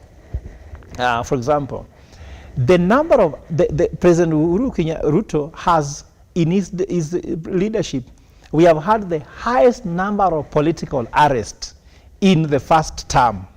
You go to Kibaki's arrests, they were not this number. Yeah. In his first term, he has arrested more political arrests than any other president in his first term. The second one is that the cost of living has gone up highest in his term than any other president. Inflation has gone highest. Poverty levels have gone highest. And then the issue of just look about the economy has gone. The Kenya shillings has depreciated highest in his legacy. Mm-hmm. And also, if you look at the kind of reversing appointments, if you look at when Ruto became president, we are looking at succession there of Uhuru. How many people were sitting in the boards of parastatals who were disappointed, and he appointed his own? Look at all the parastatals, different state organs Even look at now the issue of the DCI, ODPP. He is the president who has replaced the highest number of state officers, more than any other president. So he has broken some of the worst records. And actually, if you look at the issue, the number of people who have died in his presidency are also highest in any other presidency in the first term. In Kibaki's first term, how many people died? You cannot even imagine. You don't even know. They were not even there. Politically, there was no death, isn't it? In Uhuru's first term, in spite of the fact that also it was coming from the Hague, tell me, no one died. Actually, in Uhuru's first and second term, only in the 2017, before the handshake, there were some deaths and some injuries when Raila was landing from the US. But RUTO has broken all the worst records ever. So now he has a chance to rebuild his legacy using Uhuru's advice by saying, please stop targeting people, focus on the right object, and the right object solve the Kenyan economy. And I can say as an expert by saying, if President Ruto is man enough, solve the issues which are bewildering Kenyans, which is cost of living, food on the table, education, and healthcare. That's it. John, let me jump into you on that particular one. And I want you to, because I know you want to do a response on that, I want you to attach a response to this. That even at this time when we are cognizant of the fact that there are questions that we should be asking about the conduct of the police in these demonstrations, which essentially also goes into the intimidation that we've seen extended to the first family in the country, that indeed the question that President Uhuru Kenyatta asked yesterday about, is this the right focus, is the due question that President Ruto has to answer? First of all, before I come to that question, I want to disagree with Prof. On the issue of the economy and the use of subsidies. You use subsidies when you have the resources. And usually, if you look at where we are at, people have to realize that, or have to remember that last year we applied a lot of, or the government of Uhuru Kenyatta used a lot of, applied a lot of subsidies, which are still outstanding up to today. Yes, the maize subsidy is still outstanding. Maize millers are still owed 5 billion shillings. If you look at the petroleum industry, petroleum marketers are still owed 45 billion. In fact, I think a month and a half ago, what they did was they decided the 45 billion they owe the oil marketers basically will be transformed into a bond. And they've divided it into 3 tranches of bonds. I think the first one is for 13 billion, another one is for 25. They floated the 2. One was floated, I think, a month and a half for 13 billion ago. And then just before the demonstrations, I think 2 weeks ago, they issued another one for 25 billion, and there's still another one outstanding, telling you that we don't have those resources. Subsidies are usually applied when you have the resources. And you remember that we had a debt ceiling. We were coming up to 10 trillion shillings. The government simply did not have the resources to pay for those subsidies. But because the elections were around the corner, that is why they were applied. It's bad economics. You talk to any economist, they will tell you subsidies are bad economics. Only use them when you can afford. And of course, they are applied in those countries that are wealthy. You look at Tinubu, for example, in Nigeria. The first thing he did when he came in was to remove the oil subsidies. They actually, in Nigeria, they removed the oil subsidies because it is not targeted. You're sort of basically having everybody, what is it called, subsidizing those people who have cars. So therefore, that is why, for me, subsidies are a no-no. We can't afford them. John, do you so do that's also, what I disagree with. Do you also agree that if you touch on areas like fuel, which essentially runs the economy of a country, then anything that you're trying to do in terms of mitigating the cost of production and the cost of living in that country then essentially goes out of hand? Yes, it's true. Fuel prices, of course, percolate into everything that we do. But remember, if you look at the statements that were being issued back in the day, back last year, you remember that there was an argument that was being made. If it is not for the subsidies, oil prices would have been so much. And I remember seeing even one saying fuel prices should have been around 210 shillings. True.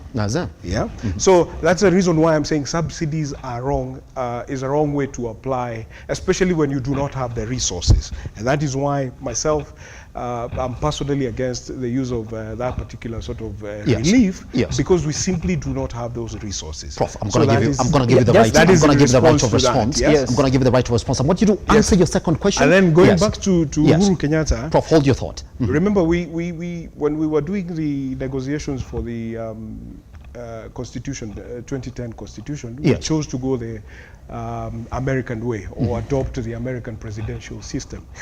And what happens is that we have to realize, or we have to be cognizant of the fact that as much as Uhuru Kenyatta is a retired president, he is still part of the presidency. He is still a state asset. Yes, and therefore he should be very, very careful about how he conducts himself and how he carries himself. I do not want to say that because, of course, we haven't seen any evidence, but the government must be on something.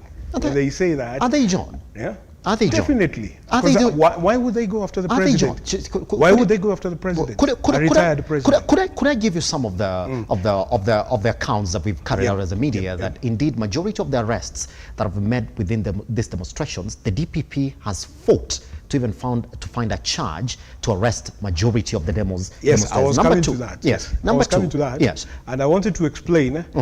Remember, what we're saying is. Let me take you back to 2003, 2002, when President Bush attacked Iraq. And the military strategy they were using, I think it was called shock and awe, which is basically to go in and use a lot of might and a lot of force, basically to disrupt whatever was going on. And in this case, basically what is happening is, if you look at all these charges against Pauline, Babu Owino, they are weak, non-existent. But the broader objective or the broader goal is to actually sort of strike the fear of God into these people. And basically try and, it's a shock and awe sort of strategy that once, for example, you hit Pauline, being the social media strategist, then you sort of instill fear in the other guys as to what they can say and what they can do. So in terms of the strategy, it is about disrupting the chaos. Remember, the government is trying to say that whatever you're doing is against the public interest. It is true the Article 37 guarantees you the right and the freedom to picket and do all those things, but you have to remember that your rights end where mine start and the other way around. So basically, if you were to deal with this particular problem of chaos and mandamano and everything else, then you, and that is why I made the argument that by adding other agenda to the main topic of the economy, the opposition exposed itself to allowing government to use something that is very, very peculiar to government, which is the argument of national security. So the moment you disrupt or you're seen or you're deemed or government uses that argument that person X is disrupting national security, then it allows government to do anything. And you know that governments are usually very powerful with a lot of resources. Fine, John, I want to take a minute. I want to take a minute because I want to give the rest of the panelists also time to respond to that. I want to take you a minute. So how does it look for the government when indeed they are trying to act within law, but the law in the country stops them at their feet? You do know very well that there are cases that have been taken to court to stop all demonstrations in the country, but the courts are saying no. We do know very well that majority of the arrests that have been made within these demonstrations, the DPP himself has looked at it and said, I do not feel that we have a charge here. We do not have a case. Same thing has gone on to Maina Njenga, Babu Owino, and the rest of them have been taken to court. The same question that we're asking this morning, if you are going to intimidate President Uhuru Kenyatta, why can't you follow procedure? How does the government look when the courts are telling you, stop, it's nonsense? Two things, Thing one, you have to remember that with the president, if you were to compare President Uhuru Kenyatta and President Moi Kibaki and of course President Daniel Arap Moi, you'll notice that once they went into retirement, and we actually sort of forgot them. True or false? True. Yes. But you see, Uhuru is a sort of an ever-present sort of cloud hanging somewhere. I can see. Yes. I can see Prof saying, no. And the thing is this. Of course, the thing is this that the president once you retire, you Yes. should retire. And it means basically disappearing from the public view. Of course, there is the argument that perhaps when Moi was retiring and Kibaki was retiring, they were old. Uhuru is a sprightly 60-year-old man, so he still has a lot of time in his hand, but of course he has to look for something to do. That is one. And then number two, like I said, the truth of the matter is Article 37, along with Chapter 4, the Bill of Rights, guarantees certain freedoms that cannot be simply taken away. And that is why the court was very, very hesitant to take away that particular guarantee. But, like I said, unfortunately, when you open yourself to the kind of chaos we've seen on our national televisions, is that now you give the government a carte blanche or a blank check to do whatever it can or should do under the Constitution to protect national security. And you end up in that situation where you're now seeing all these things happening. But like I said, I would imagine that, of course, there is no such charge as demeaning the president. Of course, we are not our neighbors where you cannot say certain things. Of course, we have that freedom. Baba fought for that freedom for many years, for people to speak freely and speak their mind.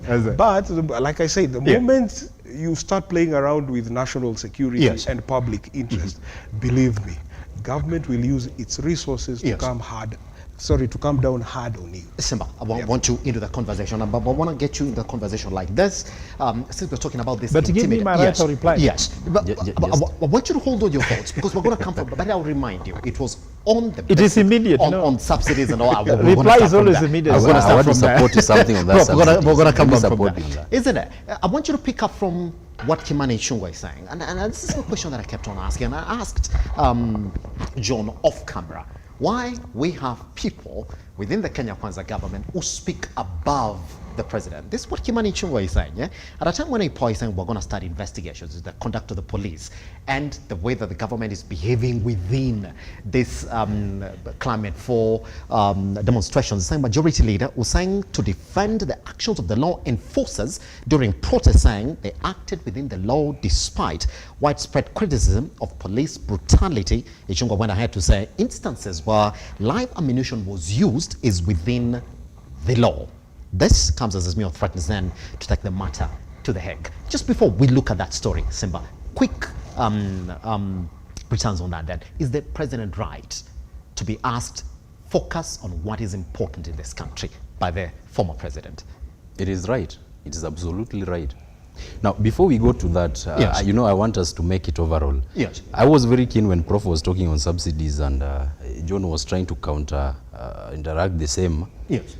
I am in support of what Prof was saying on subsidies. You know, subsidies can come directly in form of grants, talking of resources, or indirectly in form of tax. When you increase subsidies, this means that you increase the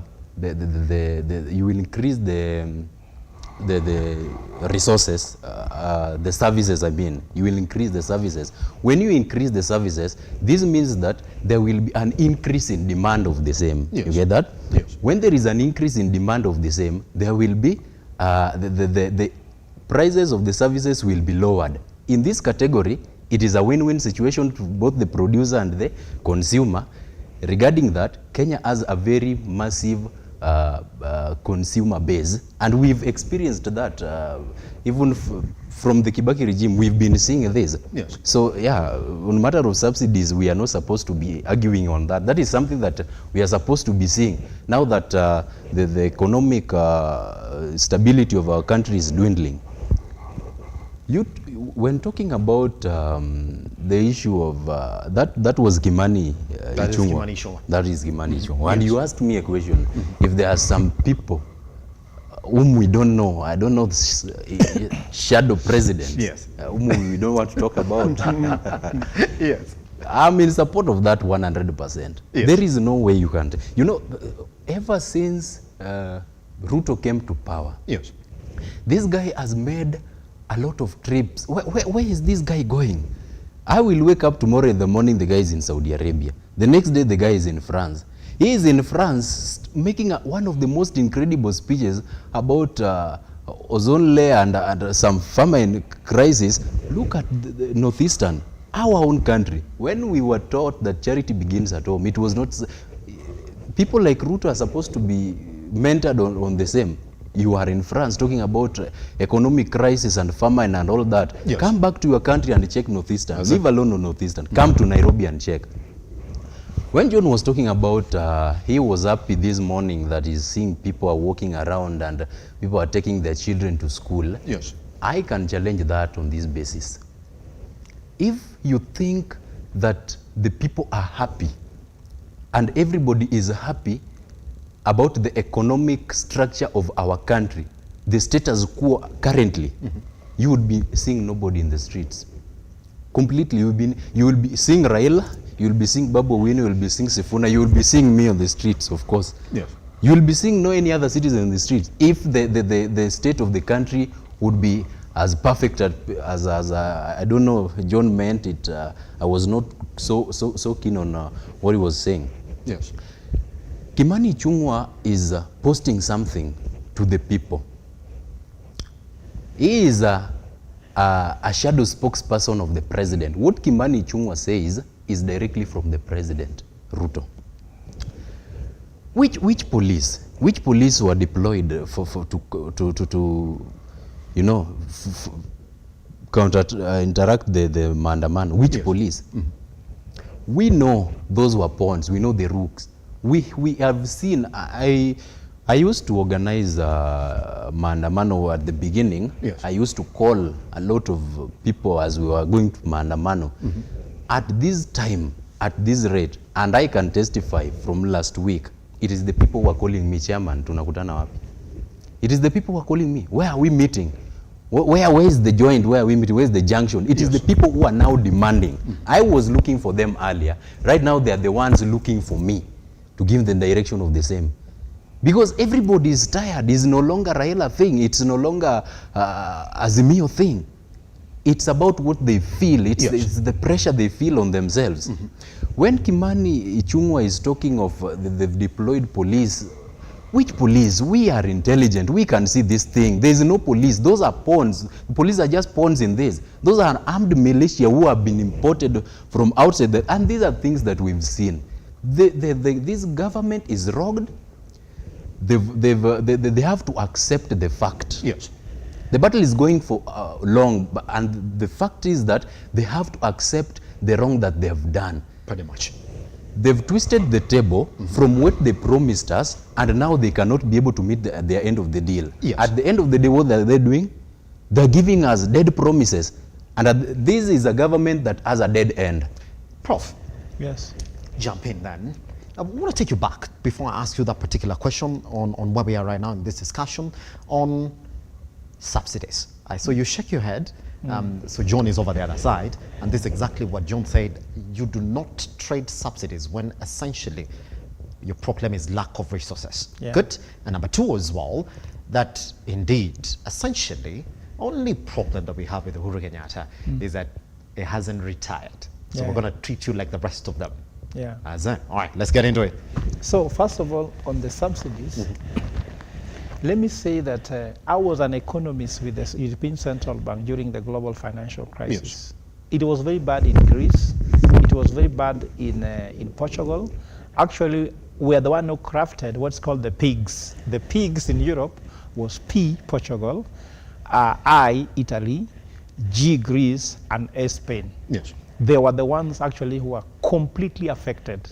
And the European Central Bank, we presented a proposal, and it was agreed that we must give them subsidies to allow them to come back to life. Remember, at the same time, during the global financial crisis, Obama himself gave subsidies to the economy so that people can consume, so that the economy can come back. In Kenya, during the COVID-19, again, subsidies were given to revive the economy because the economy was on the knees. So where John is getting his belief by talking about resources, I've told you, why even IMF will borrow Kenya was to ensure Kenyans can consume. In fact, the very budget for Kenya Kwanza he has now, the 3.6 trillion shillings, yes, only 750 billion is going to development. The rest is going into consumption. So where he is thinking from, me, I don't understand. But me, I'm just thinking like an economist that subsidies must be given. That's one reason. Second thing is that there is no such a thing, there's no resources in Kenya. And this is the evidence. The government of Kenya has borrowed, like the Kenya Kwanza government has borrowed more than Uhuru Kenyatta borrowed in his first term, actually in the first year. You get my point? He's borrowed now. If you add the money which was approved last week by IMF, we're moving to something like 1.8 trillion shillings borrowed in 10 months. What has it done? If the budget for 1 year is 3.6 trillion, money borrowed in 10 months is 1.8 trillion, where is the money gone to? And let me go to numbers again. Kenya Revenue Authority, from the figures I know, collects 8 billion shillings per day. And the government of Kenya borrows 25 billion shillings from commercial banks here locally every Thursday. That gives you a revenue of 520 billion per month. That money is much higher than what Uhuru Kenyatta used to have in availability per month. And with the money he had per month, he was able to pay. All the stories that he's talking about, Amara, I don't know, those things were not paid. This is propaganda because this government has lied about everything until even their name, we don't know whether they are saying the real name. We don't know whether their name is the same. And let me just give the facts here. Imani Chungwa in Molo said they collect 60 billion shillings per day, which means they collect 300 billion shillings per month. And that translates to 3.6 trillion per year, which means we don't need to borrow anything.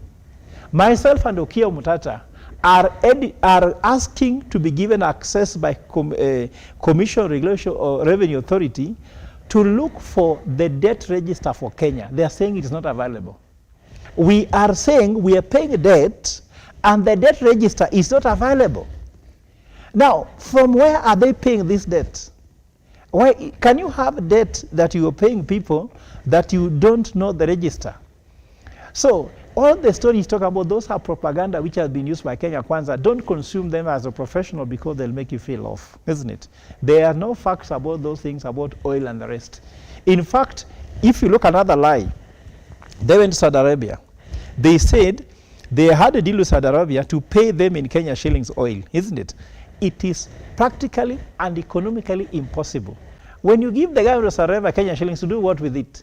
You ask me, I'm in Saudi Arabia. You want to pay my oil in Kenya shillings so that I do what with Kenya shillings? And then look at it. In September, the money they were supposed to give to those people, it was 450 billion Kenya shillings. They're supposed to be paying 70 billion. They're saying they don't have the money. They sent, for example, CS Treasury to Saudi Arabia to campaign, to talk to them. Now, in September, there's a crisis. Actually, there's a looming fuel crisis, I can tell you as an economist. If they don't find a way to address this matter, it's going to catch up. They postponed it. Yes. When they postponed paying of fuel, we have been consuming fuel for some months now. Where was the money which will be paying fuel? Because we have been paying fuel on the pump. Yes. When you go to fuel, do you take for free because Kenyans took for free? They took fuel from Saudi Arabia, they brought it. We pay fuel every day. Mm-hmm. Is there any Kenyan who gets fuel in credit? Yes. No. So what I'm trying to tell you, there are more that doesn't meet the eye. Just allow me a moment to finish on the subject. Again. Oof. I don't know why time keeps on catching you out. I'm going to come back with you again. No, so please, just let me respond to something which is critical. Yes. Well, you mentioned the issue of Uhuru Kenyatta. Mm-hmm. Let me go right there. Uhuru Kenyatta's retirement behavior cannot be compared with other presidents, because when Uhuru Kenyatta took up the presidency, he didn't go after Kibaki's property. Mm-hmm. But this sitting president has gone to Northland's farm, destroyed it, isn't it? He wants to arrest the son of Uhuru Kenyatta, I don't know what. So the behavior of the current president explains more the behavior of Uhuru Kenyatta, not his age. That's it. And I want this to be separated. That's it. Once we come back, by the way, you're going to explain that particular point. Right now, the question is going to be then, lastly, on his submissions yesterday, gentlemen, he said this. Fine. Let's talk. But I can't invite myself. If he wants to talk, come right here. Let him come. So, gentlemen, why are we not having a solution when President Uhuru Kenyatta is saying, Mimi sina shida. Wacha kuja tuongee. Siwezi jipeleka, you know? Once we come back right here on the Morning Rip, let's then end this particular conversation on the state of politics in the country.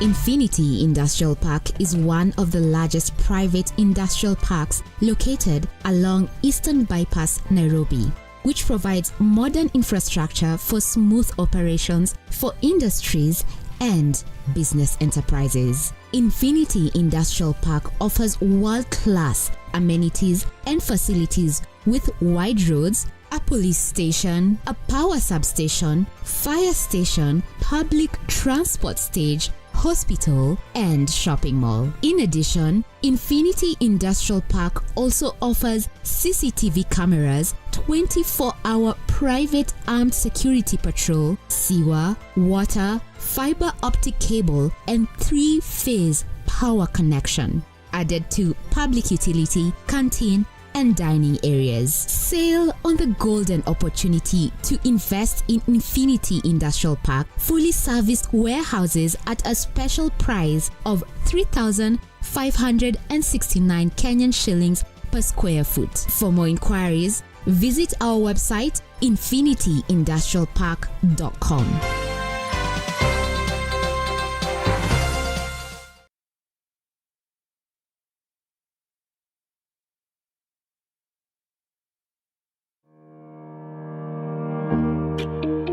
Hi, and welcome to Tujenge Home. Your number one show when it comes to all things architecture, real estate, property development, interior design. You get it right here on Tujenge Home. When the food is ready. You want to serve them? Dinner is served. Let's go. Let's go.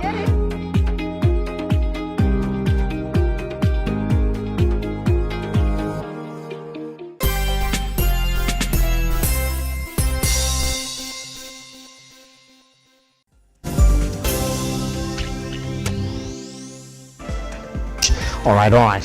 The conversation still goes in the background online at Lookuptv across all your social media platforms. I am at Kiage Simba. Let's then clear the sentiments of Prof. Just take a minute then. To be very brief, Yes. so I'm trying to Yes. say that you cannot compare the behavior of Uhuru Kenyatta and Moi. Because Kibaki came to power when people said, yote yawezekana bila Moi. In fact, people hated Moi in Kibaki inauguration more than, in fact, people even asked Kibaki to kill him. But he never even spent time there. He focused on the economy. Yes. So the president should not be distracted. And according to me, Uhuru Kenyatta has told him, please don't focus on me. Focus on the economy. You have a manifesto. Even somebody, Kenya Kwanza sympathizer, asked whether someone stole Uhuru Kenyatta, RUTO's manifesto. If someone stole it, give it back to him. That is what you need. That's what Kenyans will be asking in 2027. Focus on your manifesto. Don't be distracted. Very much. And on the thing that the thing about the issue with Chungwa, if I just give a comment, Simba, if you are a coach, we know your intention of winning a match depending on your lineup.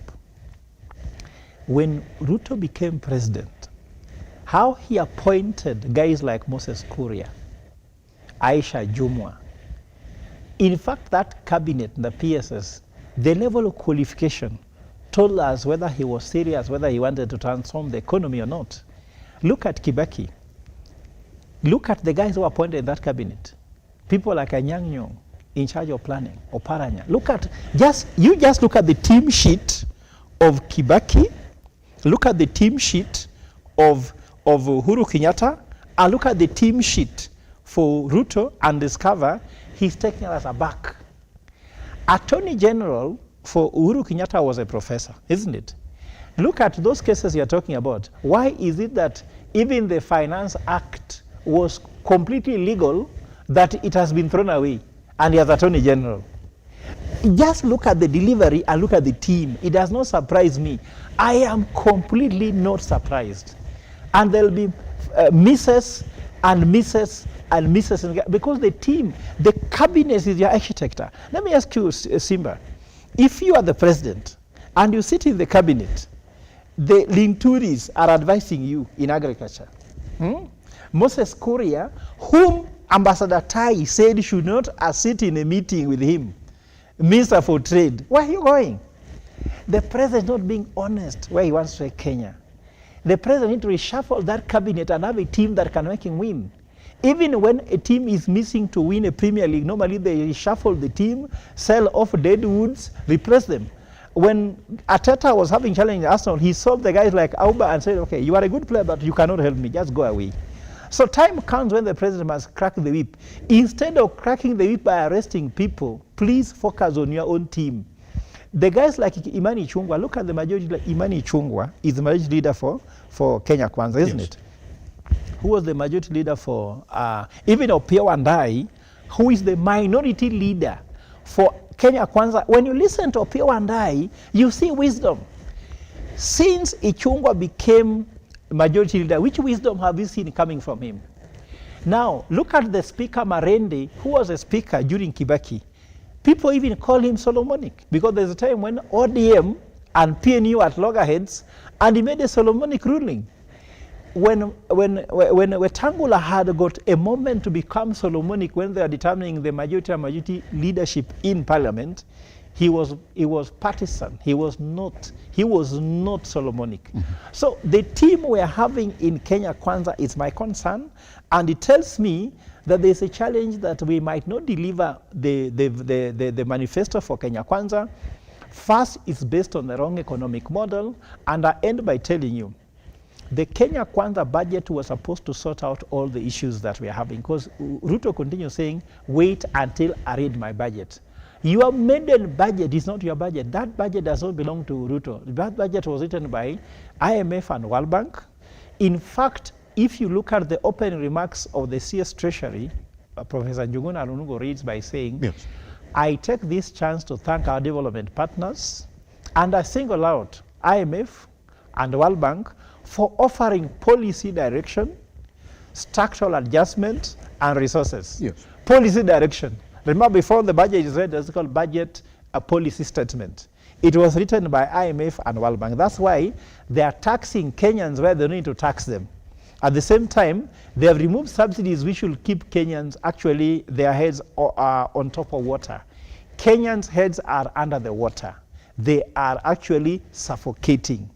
Kenyans are drowning. Mr. President, get their head off the water, and the budget that was written by Uhuru Kenyatta would have paid the subsidies until the end of the financial year it was there. Why did you withdraw it, and where did you take the money? So Kenya Kwanza need to explain to us, where are they taking this money? Let them not tell you we don't have money. The revenue authority is telling us they are giving enough money. And I had told you here, Simba, when we are together, telling us there was empty cover is a lie. I told you the Kenyan government does not have what is called a fund, whereby when you collect money from KRA, you put it there. There is nothing like a fund where you're waiting. You collect money and you spend. So when Gachagua said they found empty coffers, Uhuru Kenyatta has clarified, we don't hold money in trust whereby when I leave office, I leave you. If there's money, which account was it? Why didn't we see Uhuru Kenyatta and William Ruto sitting back to change the bank signatories? If they were given a sword, a Bible, and the Constitution, keep those ones and then rule Kenya. Pretty much. All right, now gentlemen, let's then end this conversation like this morning. Because if we are cognizant of the fact that we need political peace for this country then to prosper, John, there's some statement that Uhuru Kenyatta said yesterday. If Ruto is blaming Uhuru Kenyatta for funding the demos in the country, and he's saying that if you stop, then everything will be fine. Then Uhuru Kenyatta says something, look here, I'm not saying no to any dialogue, but then I am not the president. He is my president. If he calls me, I'll go there, sit down, have that conversation, and solve a dispute if there is any. So, John, is Ruto becoming hard-headed? And if indeed it means war for the peace of the country, is that not a call for him to say, oh, okay, tomorrow I'll give you that call. Before I answer that, let me just quickly respond to what Prof has said about subsidies. Yes. And he's given the example of a practical situation where he was involved in the Eurozone.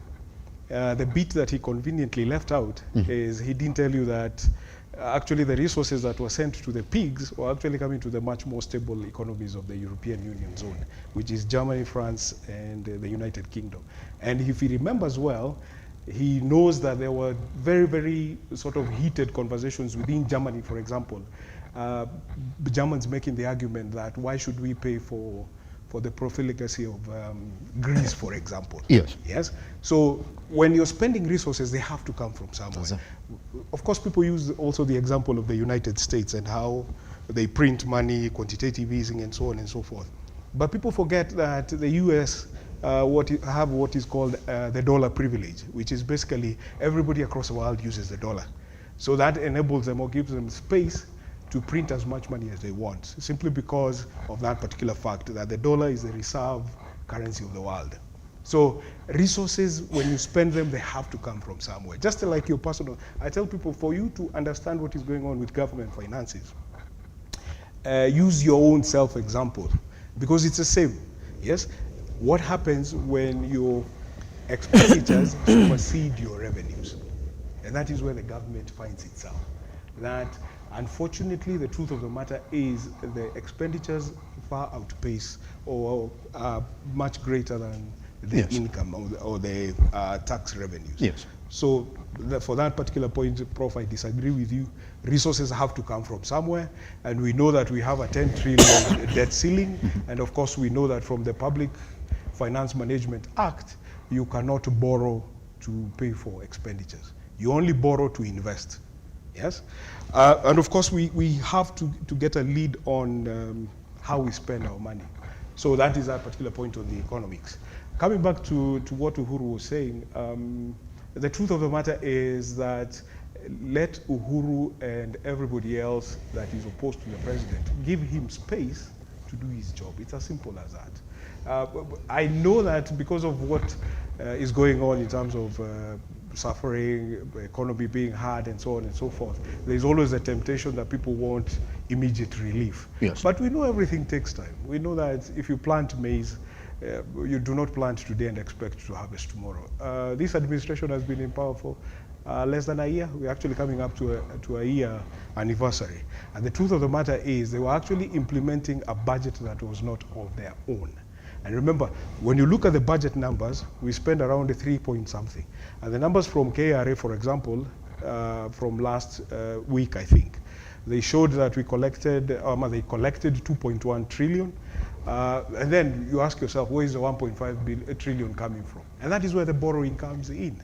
The truth of the matter is, without sort of avoiding the conversations that we usually have on social media and so on and so forth that distort the truth, yes, all this data is available on the CBK website. You go out there, you'll find that they will tell you very clearly, we've issued 2 bonds so far that are supposed to pay for the fuel subsidy. The maize subsidy, the 5 billion is still outstanding. That is information that is out in the public domain and so on and so forth.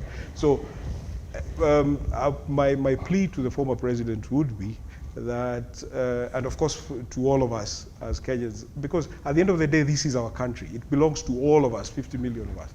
And we have a responsibility to rebuild. We have a responsibility to try and get this place to be stable so that we can enjoy a peaceful life and so on and so forth. So for the president and everybody else who imagines that that they can disrupt the current president, my plea to them would be, please allow the president to do his job, because as we can see, actually we are having some glimmers of hope and glimmers of Nini, because I've seen conversations, actually even in the newspaper there, they're saying food prices have started coming down. Cooking oil, prices are coming down. The big thing, gas, cooking gas, LNG, is coming down. The prices are coming down. Yes. And that is a fact. That is a fact. Yes?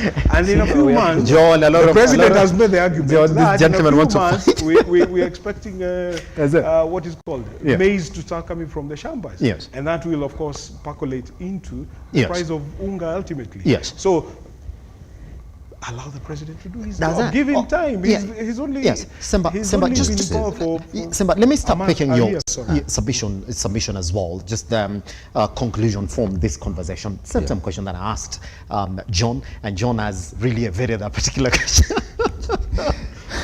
If Uhuru Kenyatta is saying, well, I'm ready, let him call, he's my president, I can't invite myself. And Ruto is saying, my biggest problem is you, because you're funding these demos, then why don't we have a solution? Number one, this is a president who is not ready to listen to advisors. These private sectors, he does not want to listen to. This association of workers, he doesn't want to listen to.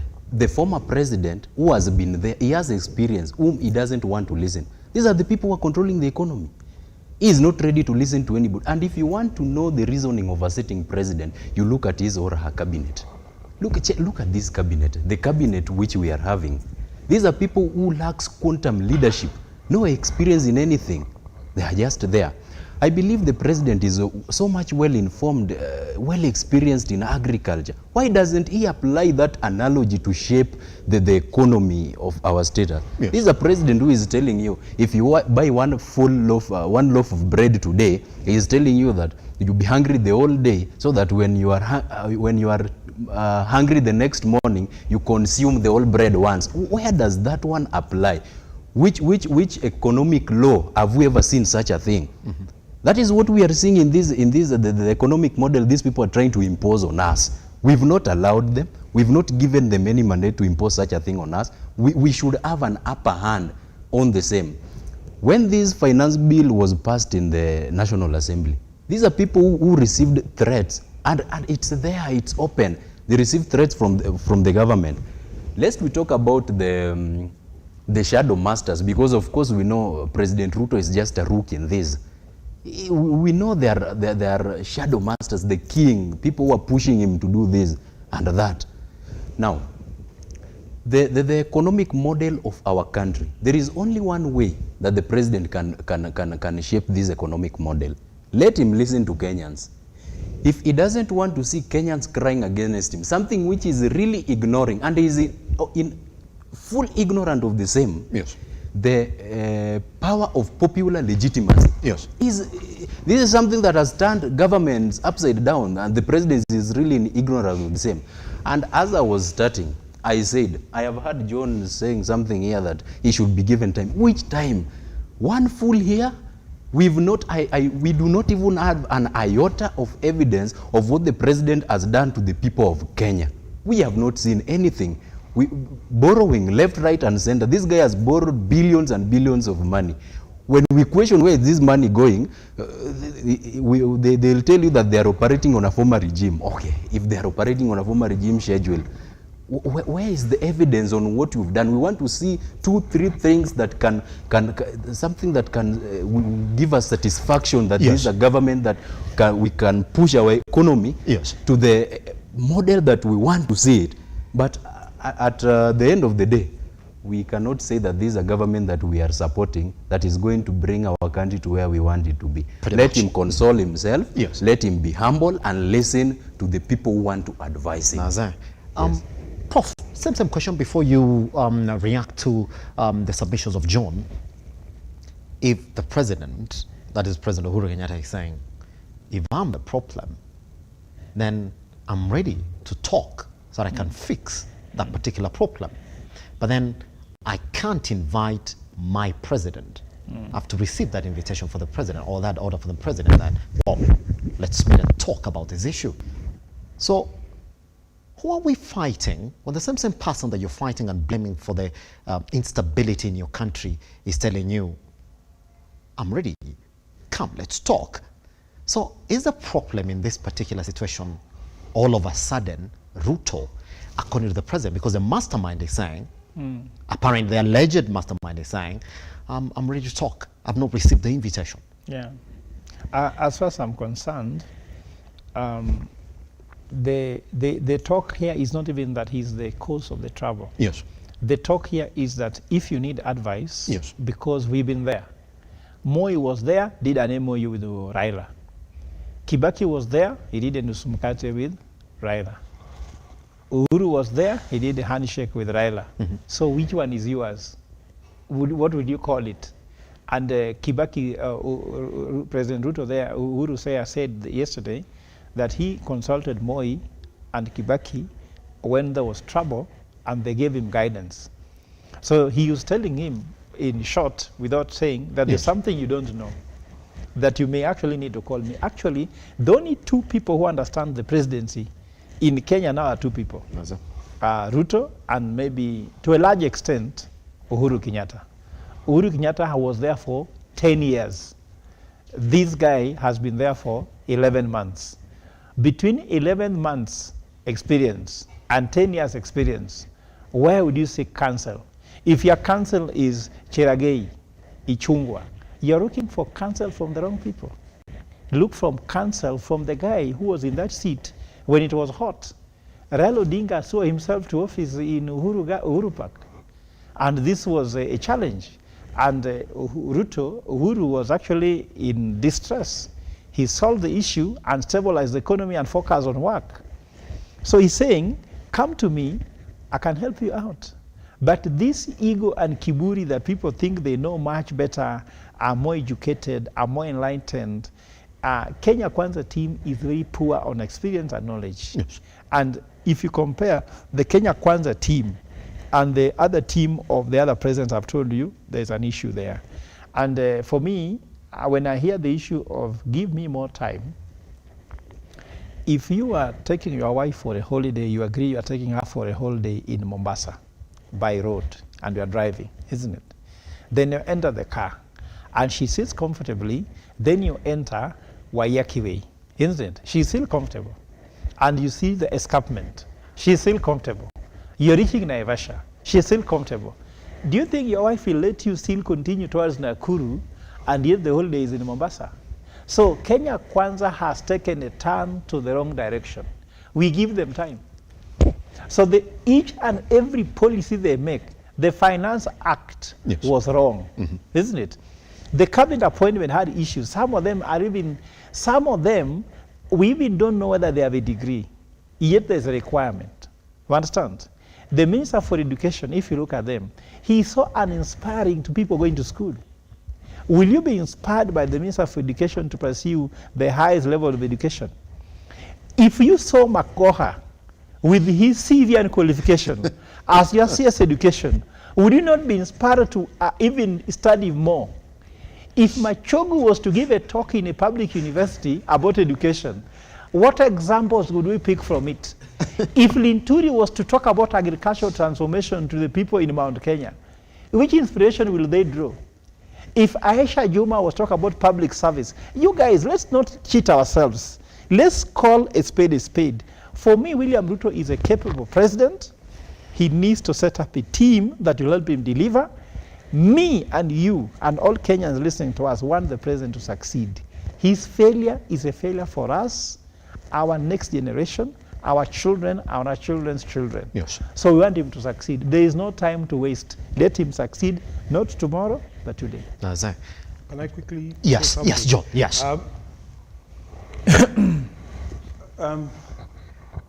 I disagree with Prof on the, I agree on some of the things that he's saying, but some of the things, especially those ad hominem, we call them ad hominem attacks on individuals, I don't think it will help to drive the conversation forward. That we all come into a job with a certain sort of inexperience, but with time, we settle in and we are capable of doing the job. Remember, even the president, the retired president himself, when he came to the presidency, he didn't have any sort of experience, isn't it? He learned on the job, and he turned out to be whoever he turned out to be. We have to remember that the electoral term is 5 years.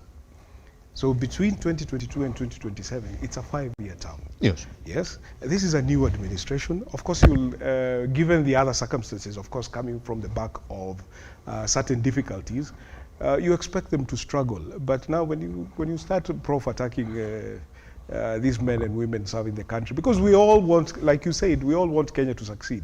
Because once Kenya succeeds, the president succeeds, we all succeed, we all have better lives and so on and so forth. So let's not attack people for trying or for trying to do their jobs. In terms of what the president is saying, regarding having conversations with the president. Of course, it's very, very important because he used his own example and said, sometimes I would go for counsel to President Moi's Baringo home, or I would go to Muthaiga to see the former president, Mwai Kibaki, and have conversations and so on and so forth. And I think Ruto also would want to do the same thing. But when you're constantly somewhere lacking in the shadows, then it becomes very, very difficult because we don't know for a fact what is going on in terms of what went on between the two men, yes. The two gents. But there seems to be a problem. There seems to be some very, very personal stuff that perhaps we are not privy to. But I would, my approach or my plea to them would be, can you put those issues that you guys have to one side and serve Kenya? Yes. That is one. And then number two, Uhuru should realize that he is a retired president. Let him retire. Let him retire. That's all I can say to that. Pretty much. Yeah. Prof, time just sent. We're out. Yeah. I'm saying I'm good. You're good? I don't have to reply him. I don't have to reply him, but I'm good. We've left everything to state surveillance. Gentlemen, I got nothing extra. I thought we had a minute for Prof, but Prof is like, well, boy, listen, I don't have to reply. Guess what? We're going to look at it. Tomorrow, all eyes will be on exactly how the Azimio coalition then conduct that special protest.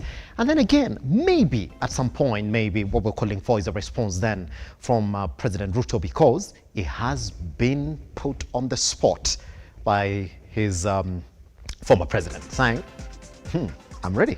So you do the invitation.